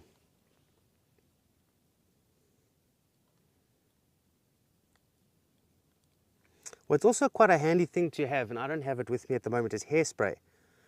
You know, hairspray, when you spray it on your hair, it keeps your hair in place. So if you do spray the footprint, especially in sandy soils, it's going to hold the track well. But we don't have that, so we make do with what we have. Okay, so now you want it to be in the sun. Make sure that the mold is all good there. Oh, look at my ear. The butterfly just landed on my ear. How cool is that? So citrus swallowtail, there it goes over there. Okay, we do need another stick, but not for now. This is a bit thin, but we'll get another stick. So you need to watch this plaster of Paris very carefully, because when it starts to set, it's going to set on your frame over here. And once it's nice and hard, if you're going to try and break the frame, then you might break the track. So when it starts to get a little bit hardish, which it's not doing now, you've got to take your stick and you literally got to separate the edge of your frame and leave it to dry, so that when you do plonk it off and you press through, it's just going to pop out the frame nice and easily. So yeah, it's going to be fun. Other things you can do while you're waiting for it to dry is you can go into the bush and you can collect things like seeds or little fruits, just little decorative little pieces that you might want to put on the top of this when it's sort of like soft. What I like to do is, all the kids that I've made these plaster casts with, we write their names in and the dates. Sometimes if there's enough space, they put their hand in it or their finger, just so that they can make it their own, so to speak. Oh, Somber Greenbill, busy calling you. Yeah, pretty sound, isn't it? Okay, this is going to take a bit of time, probably I would say about an hour and a half, so we've actually got a lot of time to play with over here. Okay, we'll just leave it be, but let's do some bird watching and look at some of the trees that I found in this area. Here's a beautiful white milkwood there, Morgan. This nice big tall one up here. There we go, beautiful white milkwood. So the Latin name is quite an easy one for me to remember, at least. It's the Sideroxylon inerma. Creates lots and lots of shade. Pity the shade is not here, because I'm sort of square in the sunlight, but this track is going to dry nice and quickly, so that's going to be quite nice. Let's listen to a few birds if they do call.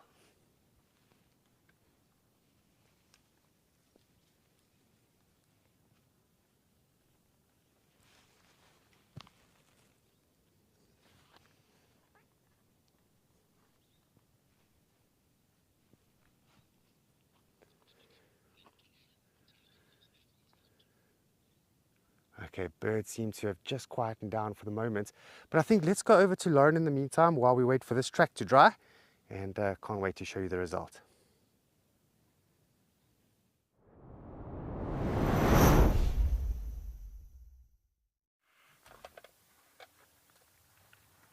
Ah, it just keeps getting better here. We've just watched the cutest warthog family just in front of us. The elephants are about to cross behind them. Oh, no, warthogs are done. They're out of here.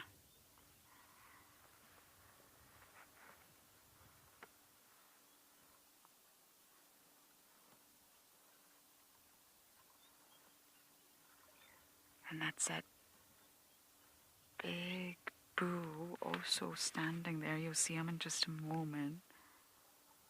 There's a huge female in the front with quite big tusks walking right towards that bull.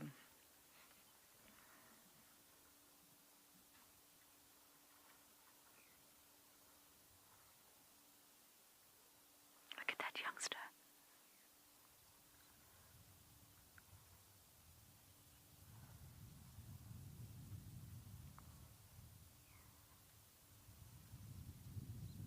That was really beautiful. That little youngster interacted with them.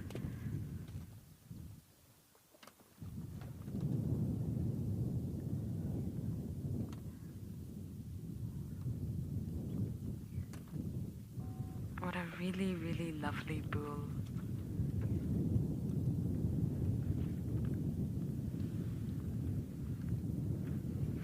He came and stood by the vehicle for a little bit earlier.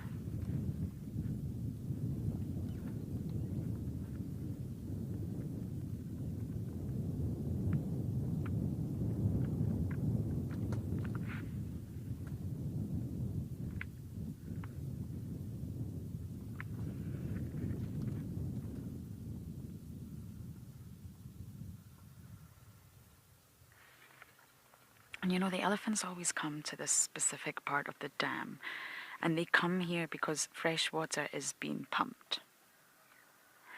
And they do pump certain dams. And that is because for years, Madikwe has suffered from terrible, terrible drought. So therefore, they put the plan in action for some of the dams to be pumped, to provide water. Water is the liquid of life. And elephants prefer fresh water, as do we all. No one wants to drink dirty water. Even for humans, we have to drink clean water. And it's very sad, but on a global basis, only 1 in 3 people have access to clean, safe drinking water. And what do I really mean by clean? Well, water is continually cleaned and filtered every second as it flows through nature in the natural cycle, in the natural water flow. Nature's thought of everything. Don't worry, there is always a natural solution. Nature cleans its own water. There's a whole species actually that show up for work in nature's purification system, if you like. Bacteria, fungi, yesterday was the day of the fungi, plants, mosquitoes, mussels. Everybody plays a part in nature's very own purification system to keep the waters clean. They've got to try and keep pace with things like climate change, I guess, pollution from humans, erosion. Erosion is a natural weathering process, but it's happening a lot more frequently and a lot more intensely due to our changing climate and due to human activities. So when we degrade and pollute and damage a natural system, the natural system then struggles to keep up. And all of these hard little workers that are not paid, they don't go to work for money, to keep the waters clean are no longer able to keep up with the workload. And that's what results in dirty and unsafe drinking water. There are many species, hidden species, silent species that work so hard to give us clean drinking water where they can. Remove humans from the planet and hey, everybody's fine. None of these species that you see or that we talk about on Wild Earth will be affected in any way, really, maybe positively actually, if humans disappear from the planet.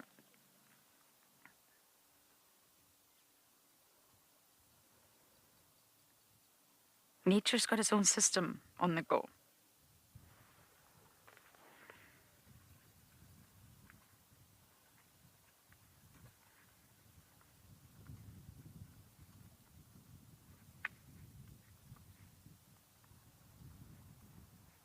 It is not just humans that want clean, safe water. Animals do too.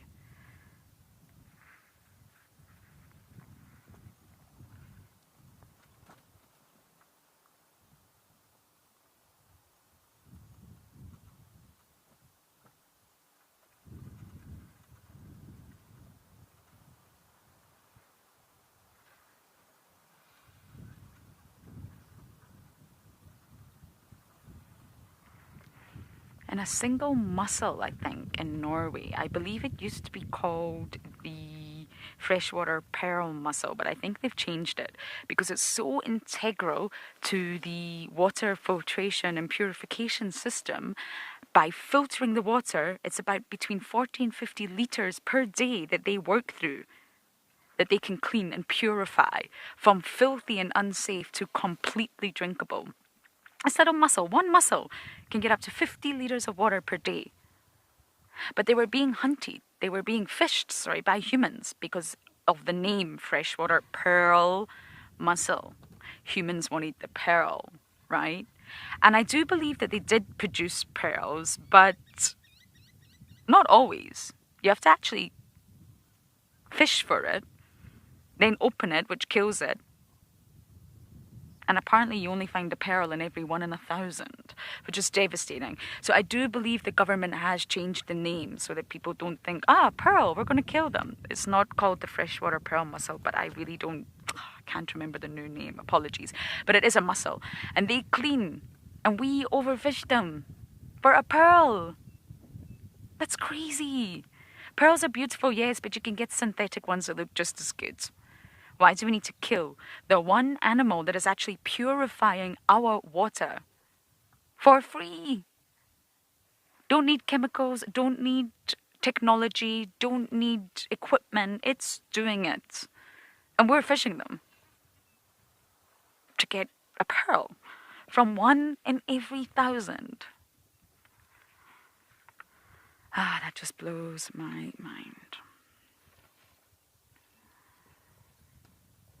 And it's completely threatened now as a species. So they have changed the name. But, whether that will make any difference, who knows. But it's a start, I guess. It's a start because it's now realized how important they are.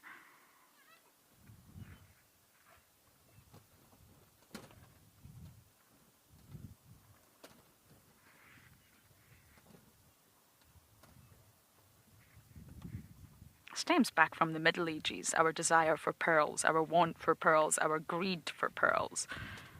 But still,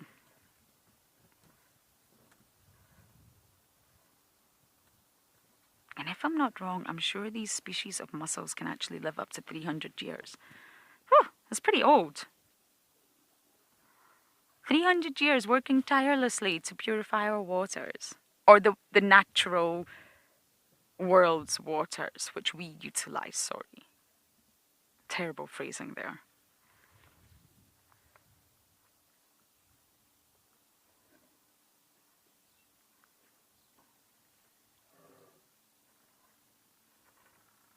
Think of pollution, erosion, agriculture, logging, people just chucking waste into water streams. It's taking away the oxygen from fresh water, which results in hypoxic or anoxic conditions. Anoxic is no oxygen, hypoxic is very little reduced oxygen. So the mussels can't survive. They're trying, but they're struggling. They should be able to clean the water, 50 litres of it per day. But they're really struggling. Look at this guy. It's a completely different color. He's been spending a different time in the reserve from the other elephants. That's how you know where he's been.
You see the color difference.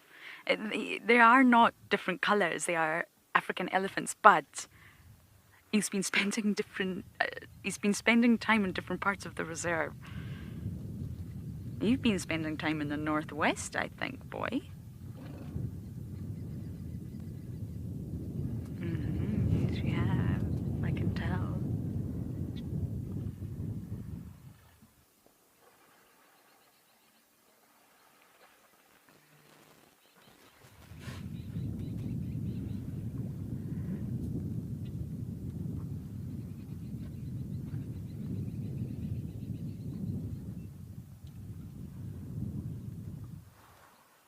More coming in. They're just streaming in. They're all about to walk in front of the car as well, Rian.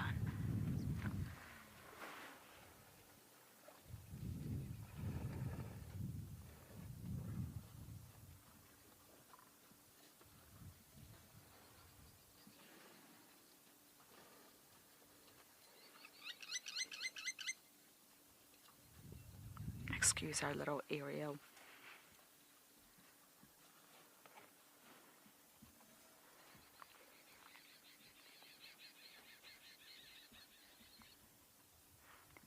Lenny, you're welcome. You love Clo Dam. I love it too. It's a little bit far when we're living in the east, to be honest. It's about an hour's journey. But now that we've moved and we're sort of more center, it's definitely more accessible to us. And I have to say, yeah, it is my favorite dam in Madikwe. There are other dams I really like. There are other dams I don't like, just personal preference. But this definitely is my favorite dam. I've had some incredible sightings here.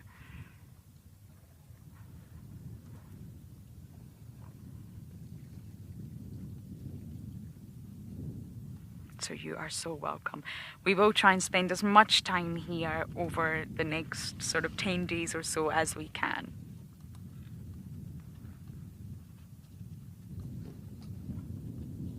This is where all the elephants have been. We've been looking for you guys, and you're up here in the northwest.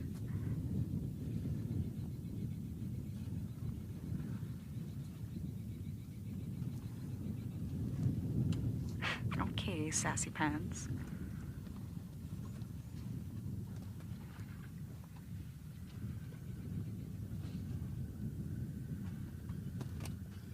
When Davi and I first arrived, our first week, we had a lion hunt here. It was winter, it was very dry and barren, and the lions were waiting. We didn't see them. We didn't know they were there. We were just watching the warthogs drink, like we just did moments ago. And a lioness just came out of nowhere. They took down a warthog, the two of them, two lionesses, and then moments later,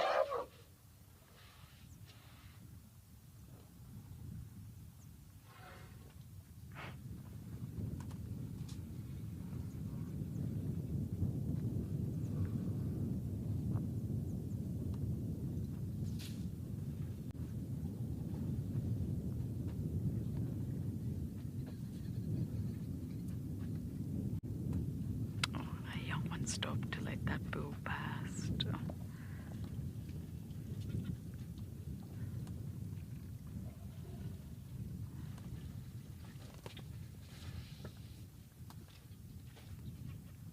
Two big bulls here.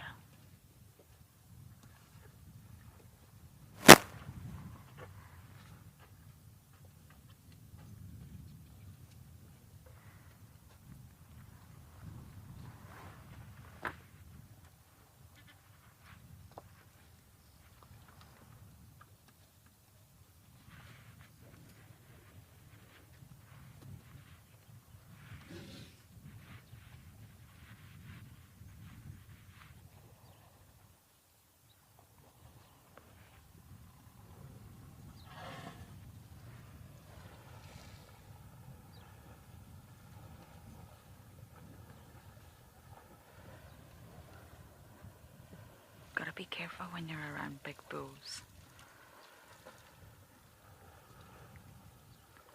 Sometimes it can be nothing, but sometimes they can really go for one another. Oh, well, we're going to need some mussels to clean up that water. That's not clean water anymore.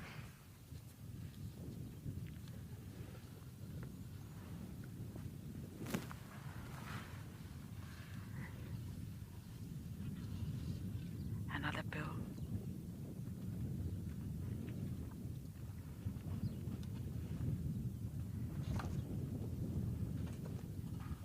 Hello, boy.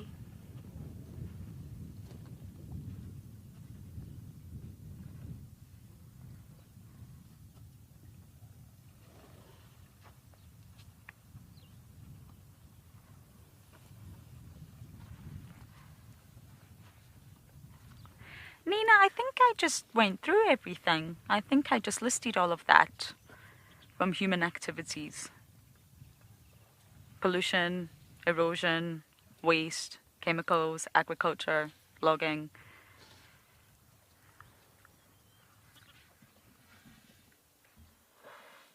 In saying that, animals can also have an effect too. There was a dam in Djuma Game Reserve called Chitwa Dam, and it was winter. Water levels were very low. Actually, there was no water except in the pumped pans and a dam called Chitwa. And the hippo population reached its carrying capacity. There were too many hippos for the volume of water. And hippos, as we know, they poop all day long in the water and urinate. But this extra feces in the water caused an excess of nutrients. And the nutrients caused an excess of bacteria, which started to thrive in this environment and use up all the oxygen. So it actually made the water dirty, but also took away the oxygen. And it created temporary hypoxic conditions. And we had a mass fish die-off in Chitwa. It was a really crazy time. You would drive around the dam and there would just be fish dead everywhere. The leopards came down, the hyenas came down, everyone came for some fish. So animals can upset the balance of water too, but when referring to human activities, if that's what you're asking about, I think I just listed them for you.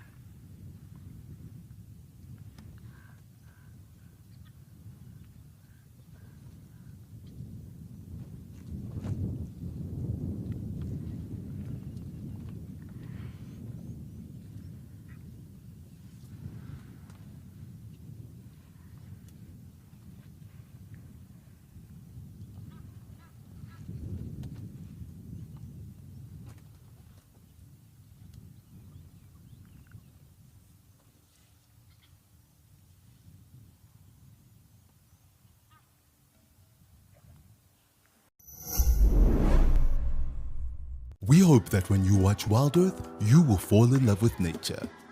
We know that our explorers share a passion for nature and want to make a difference. Wild Earth Schools is back. Sign up to be an explorer and your subscription will help us reach the future conservationists of our planet. Invest in something that truly matters, encouraging children to care for our beautiful wild Earth. Wild Earth Explorers, make a difference.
There's a lot of communication going on here, by the way, that we can't hear or see. It's a lot happening.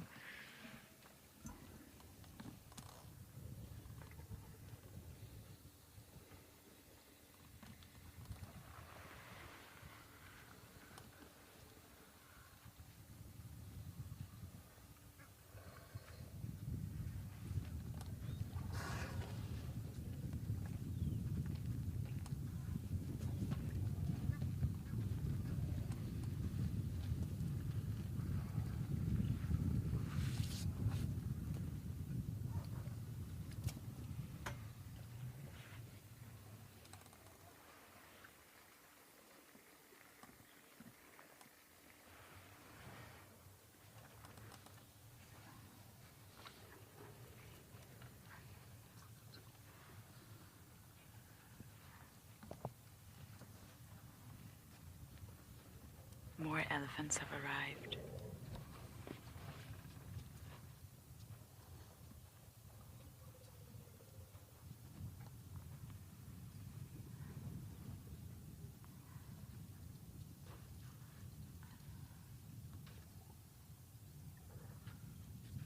Again, that's two big bulls. You can see the one that's going down for water with the missing tusk. The one whose leg looks almost black. That's urine. That's the one that's really in must. We met him earlier, and I'm pretty sure the elephant behind him, not the small one, of course, the big one, is another big bull. It's just so fascinating.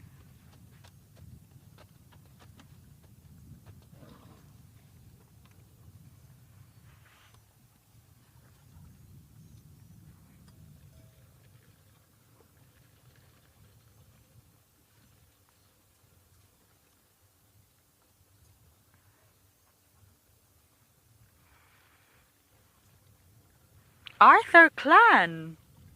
I hope I got that name correct. Are we part of the same clan? You say, how beautiful is this? Elephants must be your favorite animal. You know, it's so hard to choose favorites. It is so hard. I often, as many of you will know, say, that's my favorite.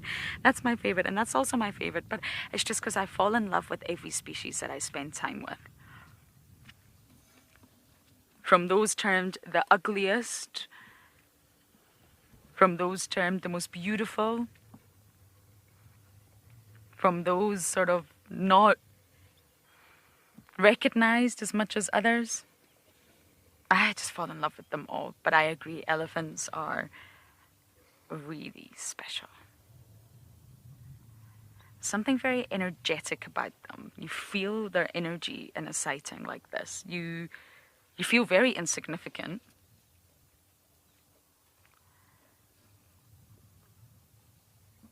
You just really feel their presence. And I don't know why we feel it so much with elephants in comparison to other species, but we do. That doesn't mean that other species don't have that presence and don't have that energy, because they will and they do. But you just really feel it with elephants. Maybe it's because of their size. Maybe it's that simple. Big animals, big energy.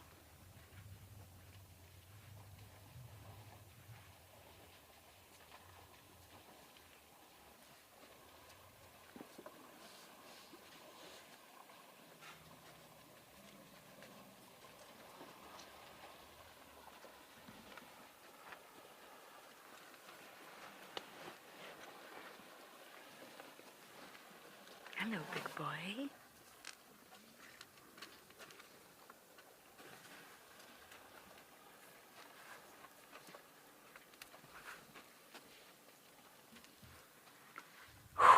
Another one in must. I love that smell, but I can understand why many wouldn't. For me, it's a great smell.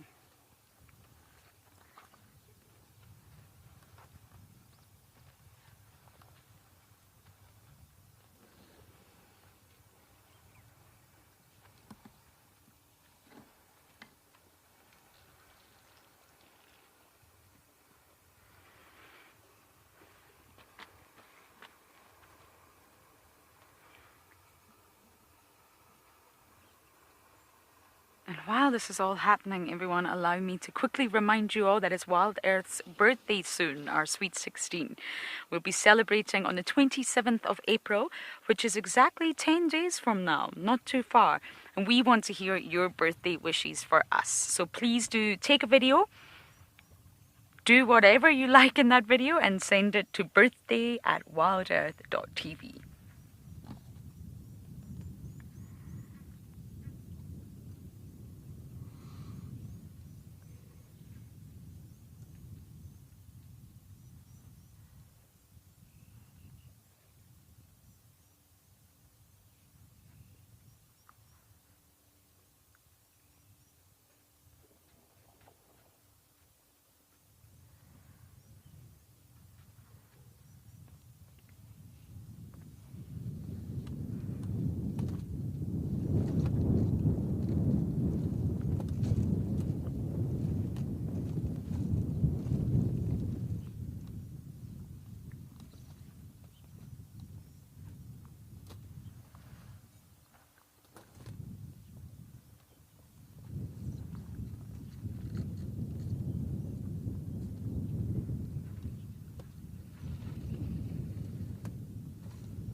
Look at these little... Rian's gone one way, I'm looking the other way. There's just too much happening. And look at all the static individuals here. They look like they're standing doing nothing to us. They're not. They're communicating. They're talking. Look at that one slapping his trunk on the ground. They are listening, they're talking, and they're feeling the vibrations. Everyone's communicating here. There's a whole conversation going on right now that we simply cannot hear or feel. We're not in tune to that.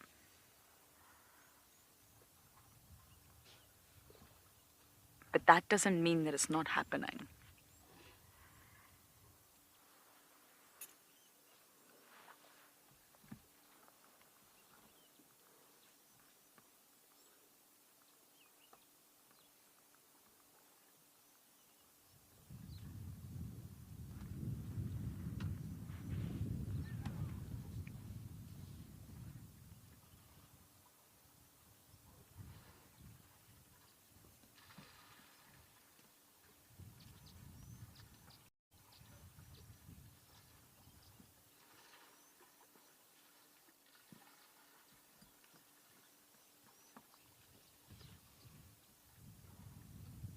Although we'll never understand what elephants are saying, we won't.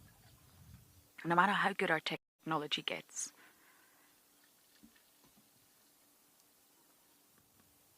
I think at least if we just acknowledge that, it's enough. If we're able to acknowledge that we understand they're talking, we understand they're communicating, we understand they're feeling and listening and all of these things, that's enough. To know what's happening and to be aware of it is all that we can do. To simply ignore it and think that they're just standing still, it's not okay. But sadly, we'll just never, ever understand.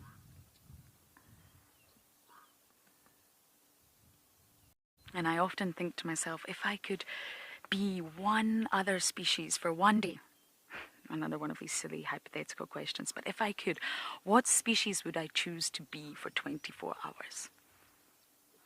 And I've thought about elephant. Oh, I think about elephants.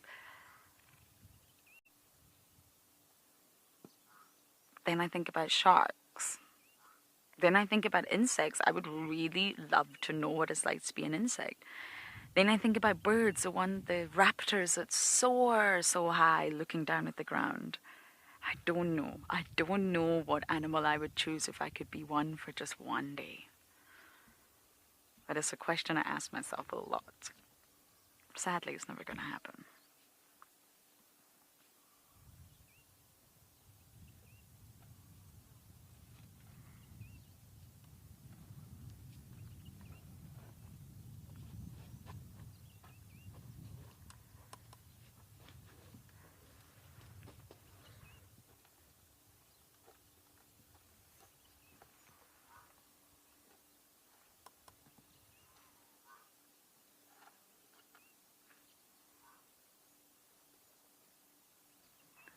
Arthur clan, my people, my homies.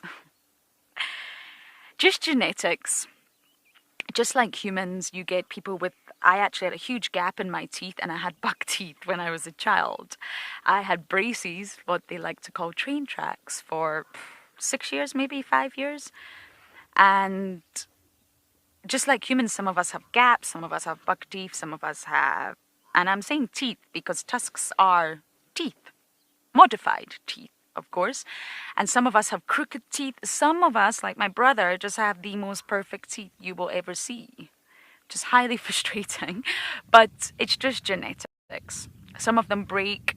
Some of them twist, grow the wrong way round. Some elephants grow really big tusks. The big tuskers, some grow really thick tusks. Some only grow short tusks. And it really is just genetics at the end of the day. In Addo National Park, where we started filming last year before we moved to Amakala, most of the females, I think pretty much all of them, are tuskless. They don't have tusks, any of them. It's a recessive gene that has just sort of filtered through the population there. And some of the males here, not all of them, but their tusks are huge. And it's not actually just the length, it's the girth, it's the width. My goodness, they're so thick. And they're said that in a lot of the mineral sites throughout Madikwe, the soil is very high in fluoride.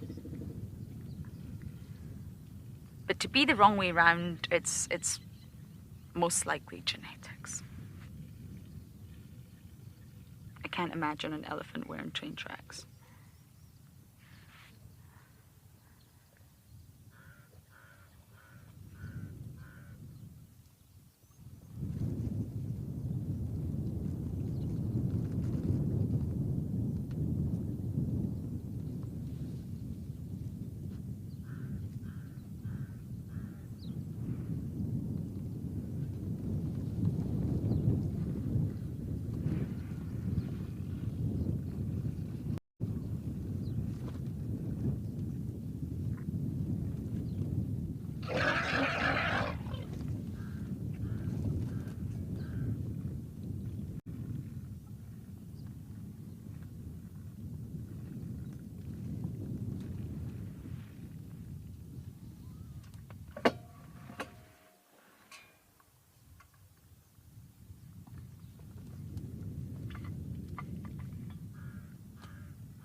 Isn't it just so incredible watching this?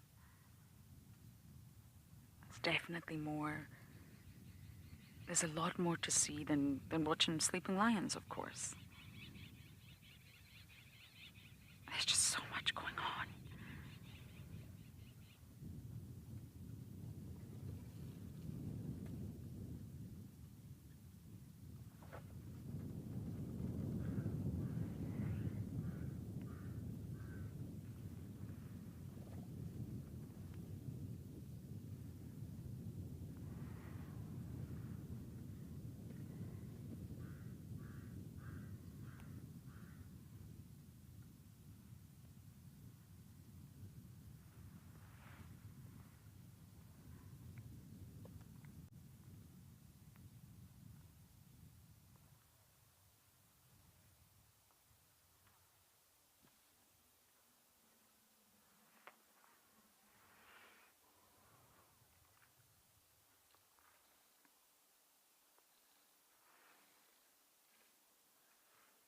A lot of these elephants that we're looking at here are all bulls.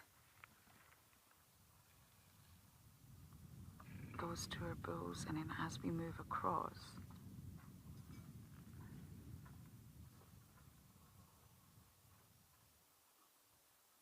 I think it's mostly bulls. Yeah, it is. A lot of interactions. And let's not forget, the matriarch is extremely important. She's crucial to life of an elephant. But so are the males. No, not the young ones that are all full of hormones and all over the place, shall we say. No, not them. But the older males are crucial to life, to the lives of elephants. They are the ones that bring calm, they bring knowledge, they bring culture. The young bulls don't get that from the matriarch. The matriarch raises them along with the rest of the herd till a certain age, and then they need to leave. They need to sort of take on a new existence, a more nomadic existence, and learn how to be a bull. The matriarch and the mothers and the aunts and everyone in the herd cannot teach them that. They are females. They cannot teach a bull how to be a bull. So when he leaves the herd, it really is his role to spend time with other bulls. Not all bulls fight. Yes, bulls and must competing for a female will, and they can kill each other. But otherwise, young bulls need to spend time with older bulls.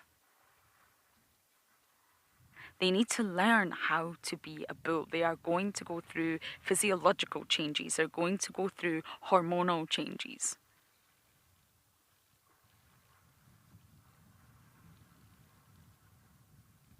They're going to go through behavioral changes.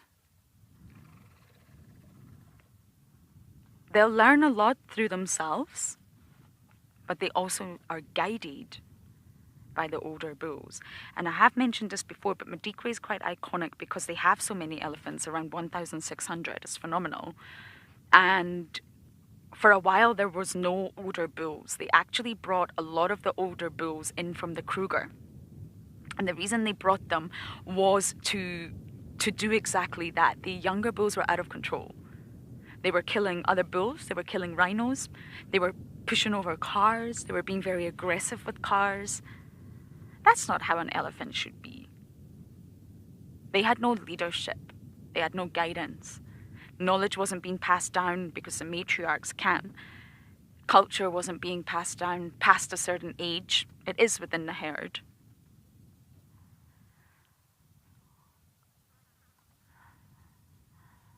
And that's what the older bulls do. The gentlemen, the 40-year-old plus, they're calm, they're wise, they're big and strong. They command respect, but they're full of knowledge. And they'll start to pass down the culture of being a bull. The matriarchs, like I said, can only do so much. And I think because the matriarch is so important and her role is so integral, visibly integral, we can really understand that role. That the role of the older bulls often get overlooked. maybe deemed not as important, but oh, it is. It's crucial. And Madikwe's project of bringing in the older bulls from the Kruger side was really successful. A lot of the bulls that you will see, I don't know which ones, are from the Kruger. They were older. They know how to handle themselves. They know how to handle must. And must is crazy. Testosterone rises up to 60 times the normal level. That's a lot. The temporal glands in their temples are throbbing. They're probably getting different feelings, hormonal changes towards females. They don't quite know how to handle it. It's a learning process, as with everything. It's a process.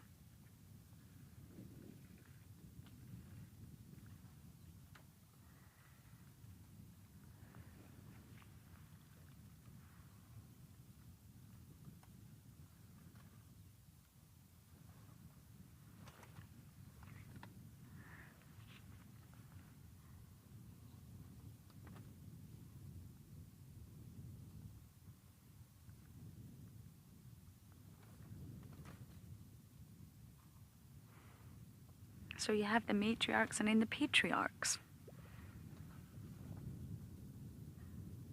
Both crucial, both head of their own tribe.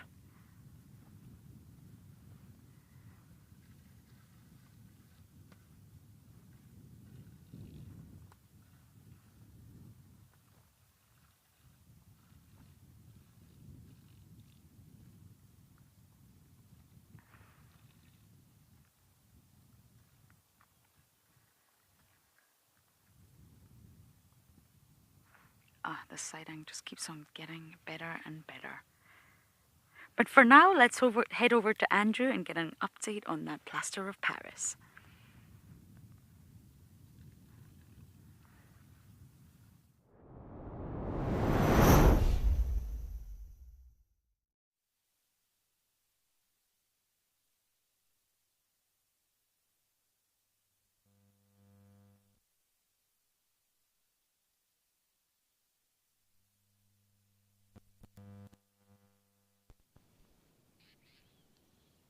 Oh, nice one, Lauren. Good stuff. I'm so glad that you're enjoying yourself there at Clo Dam. What a special dam that is, eh? With that huge hill in the background with all that water.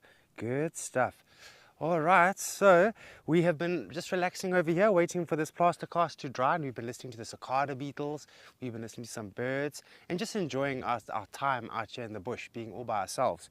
So, since you were last with me, the plaster cast has dried somewhat, and so I've already separated the edges over here with this stick that I've got in my hand over here.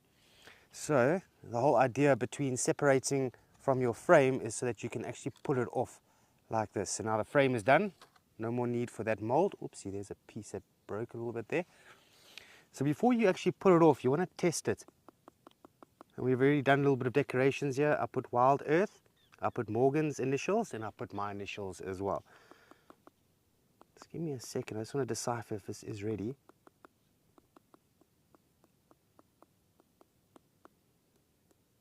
Okay, I think this just might be ready. Okay, Morgan, what should we do? Should we unveil it now or should we wait for Wednesday? What do you think? Do it now? Yeah, all right. I'm sure you're all waiting to see the end product. So let's give it a go. This is where your brush is going to come in handy over here. This is just a normal dustpan brush again. If you're going to use your items around the house, just ask your parents first, very important. Okay, so we want to do this gently. Use 2 hands when you do it and try and feel when you're lifting it off. You want to feel everything. Okay, so now it doesn't look like much now because all the soil has managed to sort of just attach itself to the plaster cast, as you can see, and we are going to brush it off. And once the plaster cast gets a bit harder, what you can do is you can just add a little bit of water just to wash it away and then brush it again. But let's give it a go. This is going to take a little bit of time, it seems. Ooh, not bad at all. It worked. So it actually takes a bit of time just to brush it away nicely. The more you do it, the better your end result is going to be. Yeah, this is hard.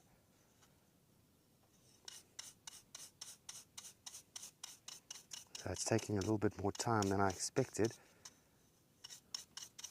But this is rock hard. So what I'm going to do is I'm just going to put it back on the ground and I'm just going to pour a little bit of water over it.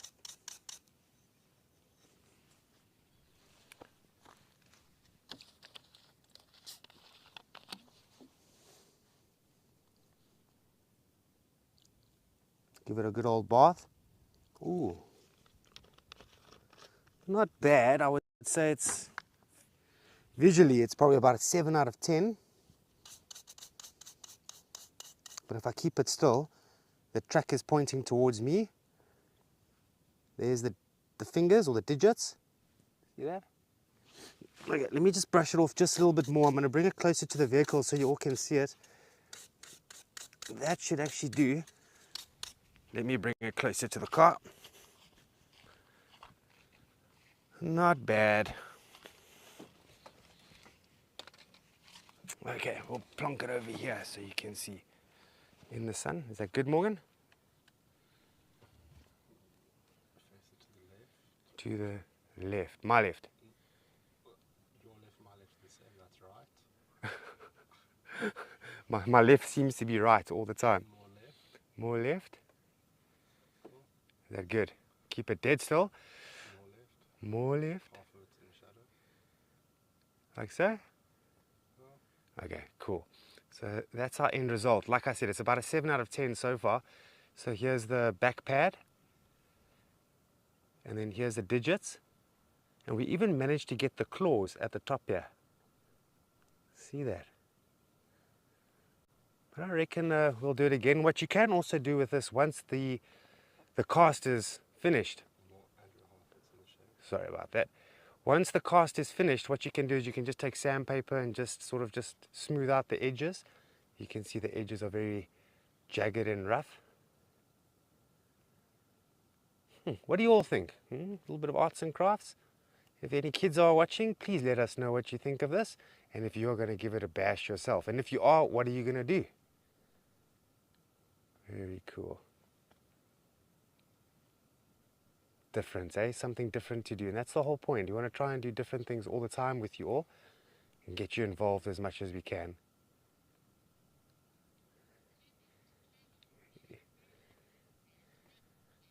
Kelly, thank you so much. You enjoyed it. Thank you so much for the well done comment there. It's awesome. Now I'm glad we got involved. Yeah, let's try lie it flat so you can see.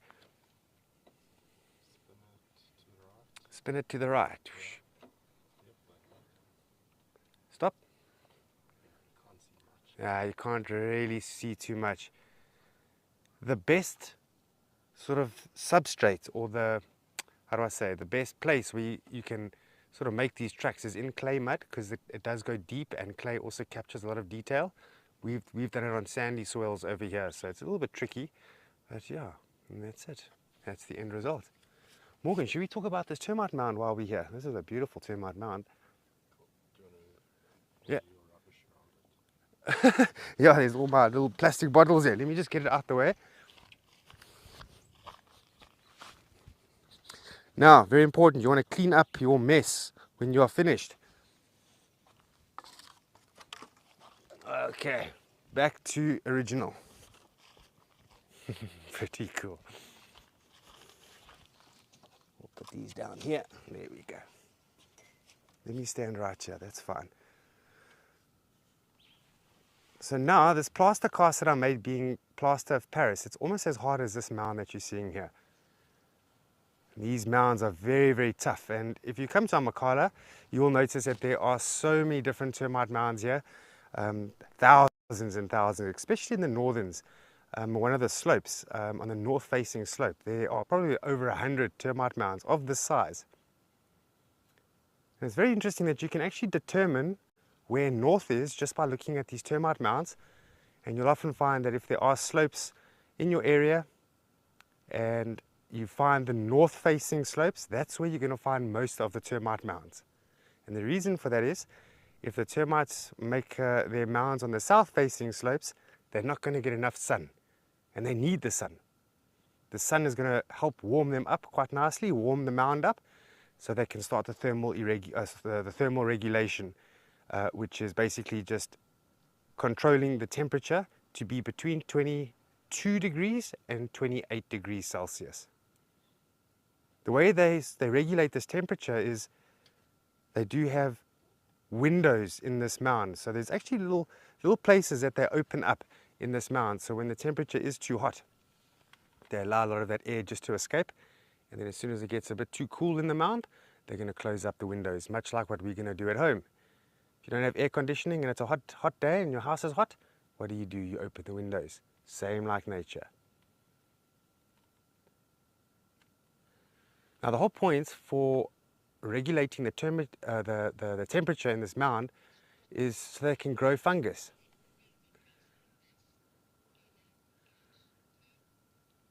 Ella, you're 10 years old. Thanks for your question. Can we build a nest with this? Are you talking about the mound? The plaster cast. Can we build a nest out of it? Well, I'm sure you can if you know what you're doing and you sort of make it like a cup. I'm sure it can be like a little bird's nest. It can be like a little bird's nest. Yeah, you must see some of the sculptures that they actually do make using plaster of Paris. Have a look on your Google. Wow, some of the things, horses to great detail, and cars and things like that. So I'm sure you can make a nest out of it. But yeah, the whole idea for regulating the temperature in this termite mound, what we call a terminarium, is so that they can grow fungus. Now the fungus is grown in galleries, which is a fungus garden, and to produce that, there's a few things that are required. One is dead organic matter. Now, dead organic matter basically means something that was living. Some of the vegetation that was living once upon a time, it died. That is what we call dead organic matter. That gets collected by all these termites, the workers to be exact. They will sort of get to work sort of when there's cooler temperatures, overcast weather, sometimes nighttime as well, mostly at night. They walk around this mound and they collect all the dead organic matter, all the dead grass, and they carry it inside the mound. From there, they'll take it to the galleries, and with a strict temperature control and balance of between 22 and 28 degrees Celsius, they're able to produce fungus.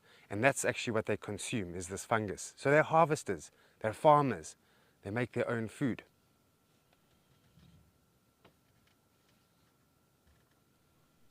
Very interesting. Also, presence of water helps a lot, and apparently this mound goes all the way deep into the ground, and in some instances gets very close to the water table, and so you have that humidity factor within the mound. Now sometimes you'll find that we have extreme cold fronts. Yoshi, thanks a lot. This is very cool. I think the termites are fantastic, and of course the plaster cast making is also a lot of fun to do. It's definitely something that is great to get the kids involved in, and also adults. Adults love it as well. So I was just mentioning that, sometimes there's extreme cold weather for a few days. So imagine a cold front moves over this area and the sun is not warm enough to bake down on this mound, and it's not heating up the mound. Now these termites, they've got a problem because the temperature is getting too low in that mound, and the fungus, if it gets too low, the fungus starts to die, and then they run out of food, and then the terminarium can die. So they have a backup plan, and their backup plan is to create friction. So what will happen is the termites, they'll all sort of congregate quite close to each other inside the mound, and then they literally rub up against each other's bodies. It's almost like they're doing a little bit of a dance. And by doing that, they create just a little bit of friction. If there's hundreds and thousands of them doing it, they're creating quite a bit of friction. And therefore, friction creates heat, and enough of them doing it is going to warm up the mound just slightly so they can keep that fungus garden alive. Now, they're very important for the ecosystem. Termites, wow, and they are not spoken about enough. So if we often look at bees being responsible for the cross-pollination of most of the plants, I think they are the majority of our pollinators for plants, which is essential for our survival, for trees and things like that, so we can breathe. Now termites, they're important because they're recycling nutrients. Now think about it, when they're walking in the bush and they, grabbing all this dead organic grass and they take it down inside the mound, that becomes really a nutrient hotspot. All those nutrients just in one place. And then the termites, they're eating the fungus. So again, more nutrients are being recycled through their droppings and then deposited in a general area, becoming very rich, healthy soil for plants to grow. And then you get these nutrient hotspots that start to form. And, given the right circumstance, you can have the beginning of like a dune thicket, like we have over here. And that becomes ideal for all sorts of animals. These dune thickets are so important for the survival of a lot of the animals out here in Amakhala.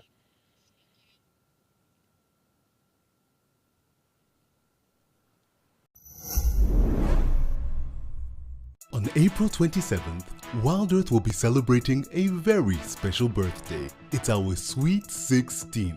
We want to celebrate you, our viewers who have been with us every step of the way. I just appreciate you so much. Send in your birthday wishes so we can include you in the celebrations. Happy birthday, Wild Earth! Video yourself saying happy birthday to Wild Earth with a short note and share them with us on birthday@wildearth.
Now, these mounds also become quite important for animals like leopard and cheetah.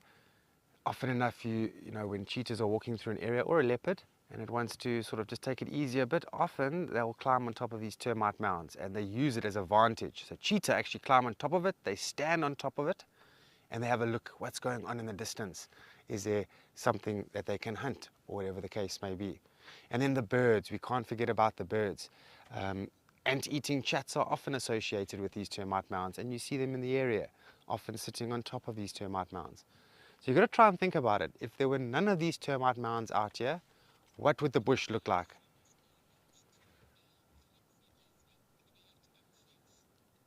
So while I leave you to ponder about that, we're going to play an insert now for Earth Week about some insects. Invertebrates. Insects. Mollusks.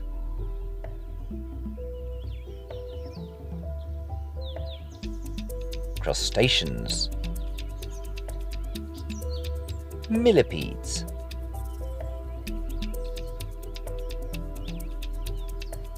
Arachnids.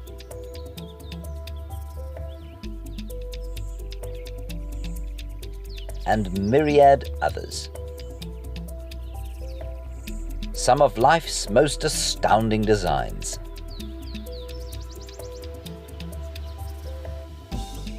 Some gorgeous,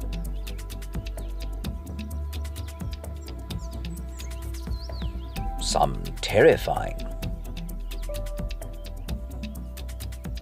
sometimes helpful, always working.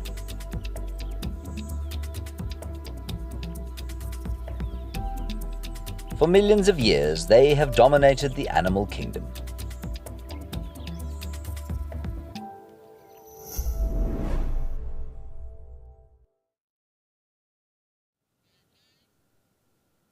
It's a very interesting video just played about insects, and it just goes to show how important they are out here. Many people are sort of afraid of insects. I've seen some people that don't sort of like to be around them, but when you look at them, you've got to understand how important they are.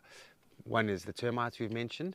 Also, think about animals like the beetles that like to burrow under the ground. Now, burrowing beetles and animals that get underground, they create the capillaries or the tunnels for water to flow and get underneath the surface. That's very interesting. Milo. Oh, there's a few animals that won't use these mounds. The antelopes, unless they want to scratch up against it. But even elephants use them. There would be a few. I mean, the amount of animals that do use them by far exceeds the amount of animals that won't use them, because they're everywhere. Animals will use them to their advantage in some way. And sometimes when you're on game drive, we just need to sort of just watch very carefully. And we might miss it from time to time, but you've got to watch how animals use these mounds, or how they, what's the word I'm trying to use? I'm trying to think of a word here. But anyway, so we've got to try and just watch that more carefully. But it's an interesting question. But if you also think of animals like these little rock monitors, we don't see them too often out here. Even rock monitors will use these mounds. They actually dig a hole inside there and they get in. And what happens is the termites inside this mound, they can hear a monitor lizard busy scratching a hole, and then they all come running. These soldiers who are specialized with this little tube in front of their mouth, they spray formic acid. They go running to where the scratching sound is actually coming from, and they only find eggs, because by that stage the monitor has left.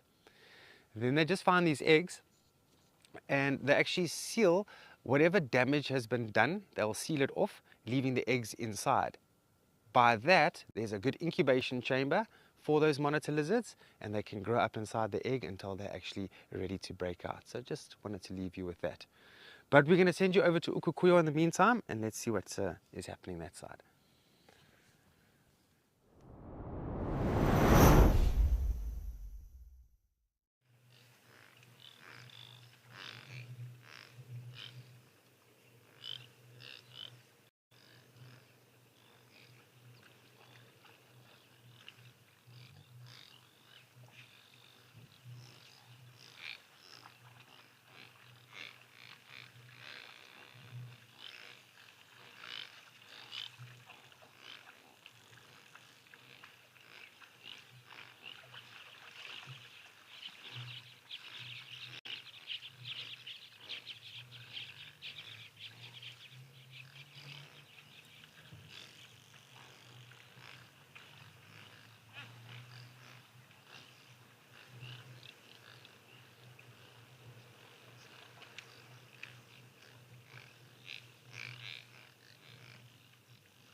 Okay, seems like we just lost Ralph there for a few moments. Sorry about that. But yeah, let's continue our discussion over here.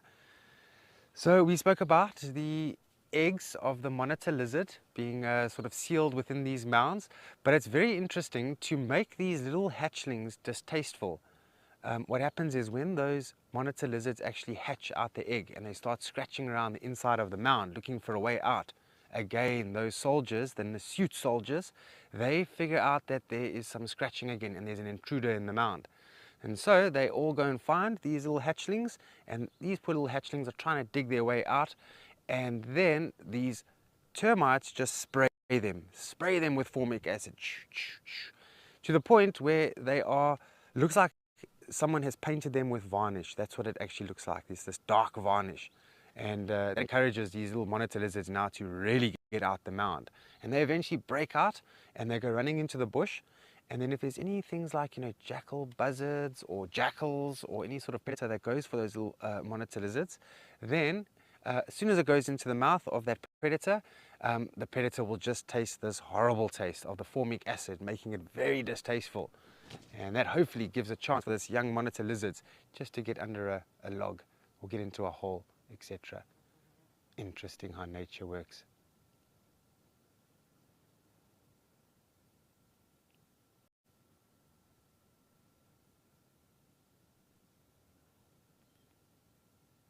And so we'll leave you with that to ponder on for the time being, and I'm just going to listen to some birds, see if they're calling at the moment, and just let you enjoy the scene of the bush here.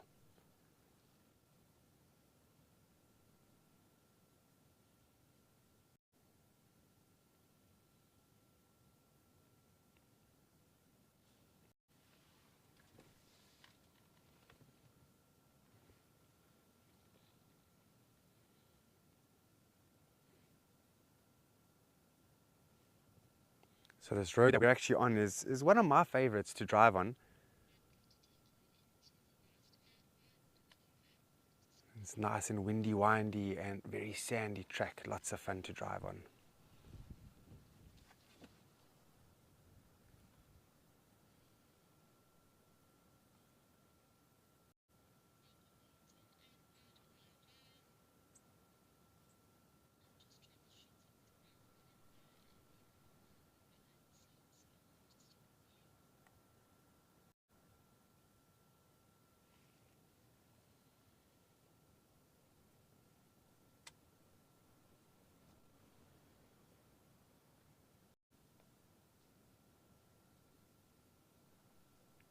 So as we sit here and we just listen, one of the sounds that you might just hear every now and then is branches breaking. And so I don't think the elephant herd is in this dune thicket at the moment. I think they're on the other side. But, you always get these bulls that are solitary and they're always walking around. And one of the places that we find them is actually here in this dune thicket. It's not too far from this area where we did some pretty cool tracking assessments a few years ago with one of the the senior trackers in South Africa, Adrian. He goes throughout the country really, and he does the track and sign assessments with the trackers and guides, and then he also does a trailing assessment.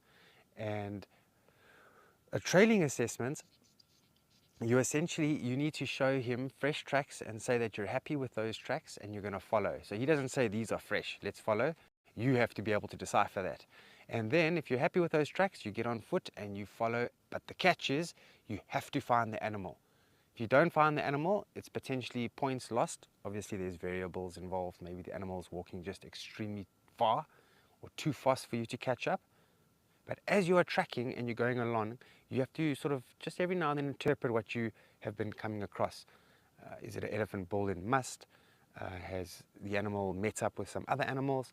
And what other tracks you are seeing or signs that could be in the area. So if you're tracking and you walk past, say, lion tracks and you don't point it out to him, again, you're going to be losing points because you're going to assume that you have not seen those tracks and you're unaware that there could be lions in the area. So that's what a trailing assessment consists of. And for us to get our trails guide qualification, we need the track and sign part and the trailing part assessment.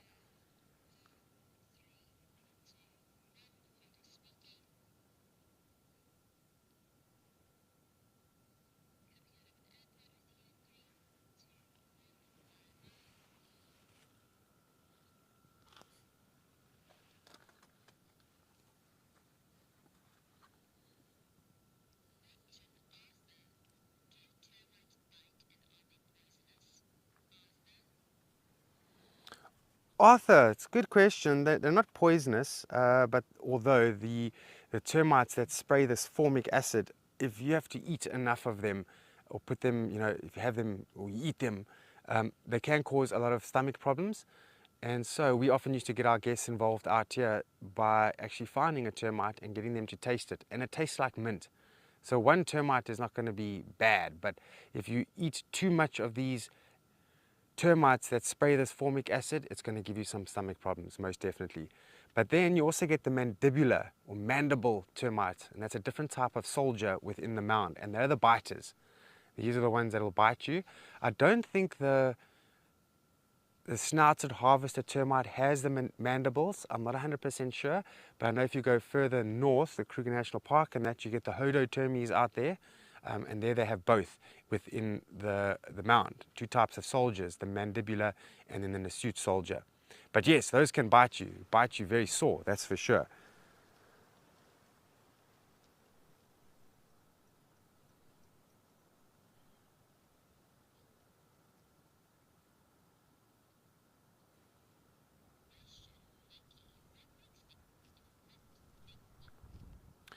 Nikki, what makes it taste like mint? It's the formic acid. That's the closest sort of way you can describe the taste. It's like a little bit minty in taste, yeah. Now, the queen, which is inside this mound, you won't believe how long she can live. Some books describe them living up to 9 years old. Now, have a look at your pinky finger. Some pinkies are going to be fatter than others. So look at your pinky finger. Roughly, that's what the queen termite looks like. She's huge, and her sole role is to lay the eggs. Now, she's incredibly edible. The amount of protein found in the queen itself is incredible, the amount. And so, aardvarks and things like that, if they get a hold of her, they will definitely go for her and eat her, because it's said that one queen termite, if an aardvark is able to get a hold of and eat, is going to be the equivalent of half a night's feeding on these smaller termites.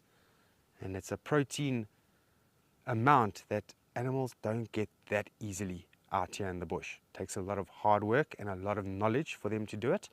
And as we know, aardvarks are specialists when it comes to digging for termites. And they figure out that they need to go deep, dig deep. Okay, so we had a good discussion there. I enjoyed that topic. I think let's go to Ralph in the meantime and see what his topics are.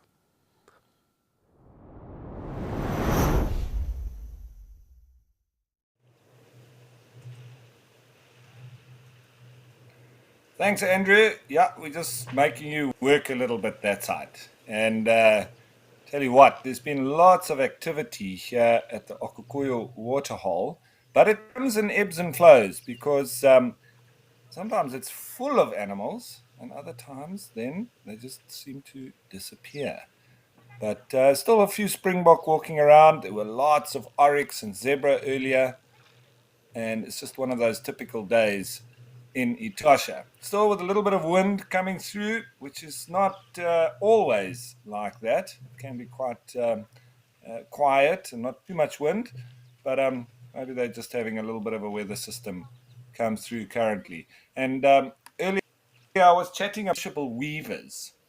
And for me, I really find them an very interesting species, animal, etc., because they really do form a very big part of the landscape as well, in all the arid regions from the Kalahari up into the Namib. And whenever you go to Etosha, you'll see lots of them dotted around on every big tree that you might see.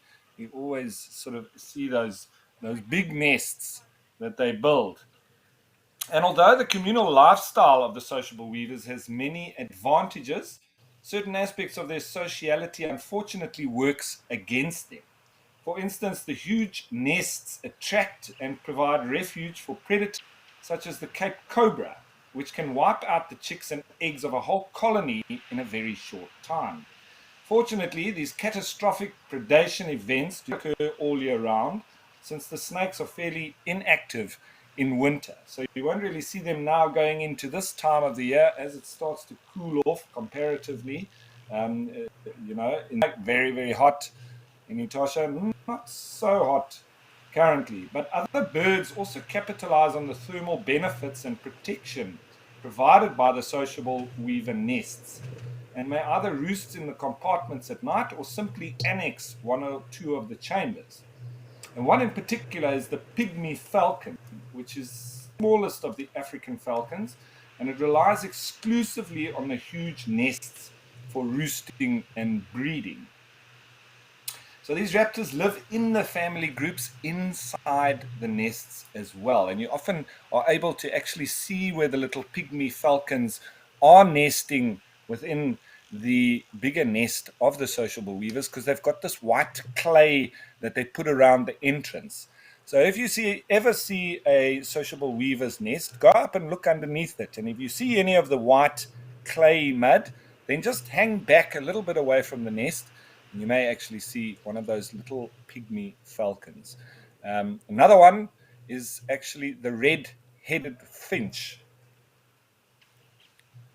Lola, it is one of those places that should be on everybody's bucket list.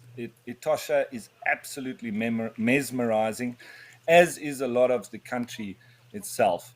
With the largest dunes in the world, with the biggest elephants anywhere on the planet, and one of the most spectacular desert sceneries and wildlife that you will ever see, it is definitely worth visiting. It's fascinating to be in these parts, and just absolutely beautiful, stunning for photography. I think some of the sunrises and sunsets are some of the most beautiful you'll see anywhere in the world. And the stargazing at night is absolutely incredible. It's the place in the world where I've found that the stars are never closer than when you're in Namibia. So if I can say and end the show on this lovely last thought, I know we go across a lot of beautiful locations, but Namibia for me tops them all.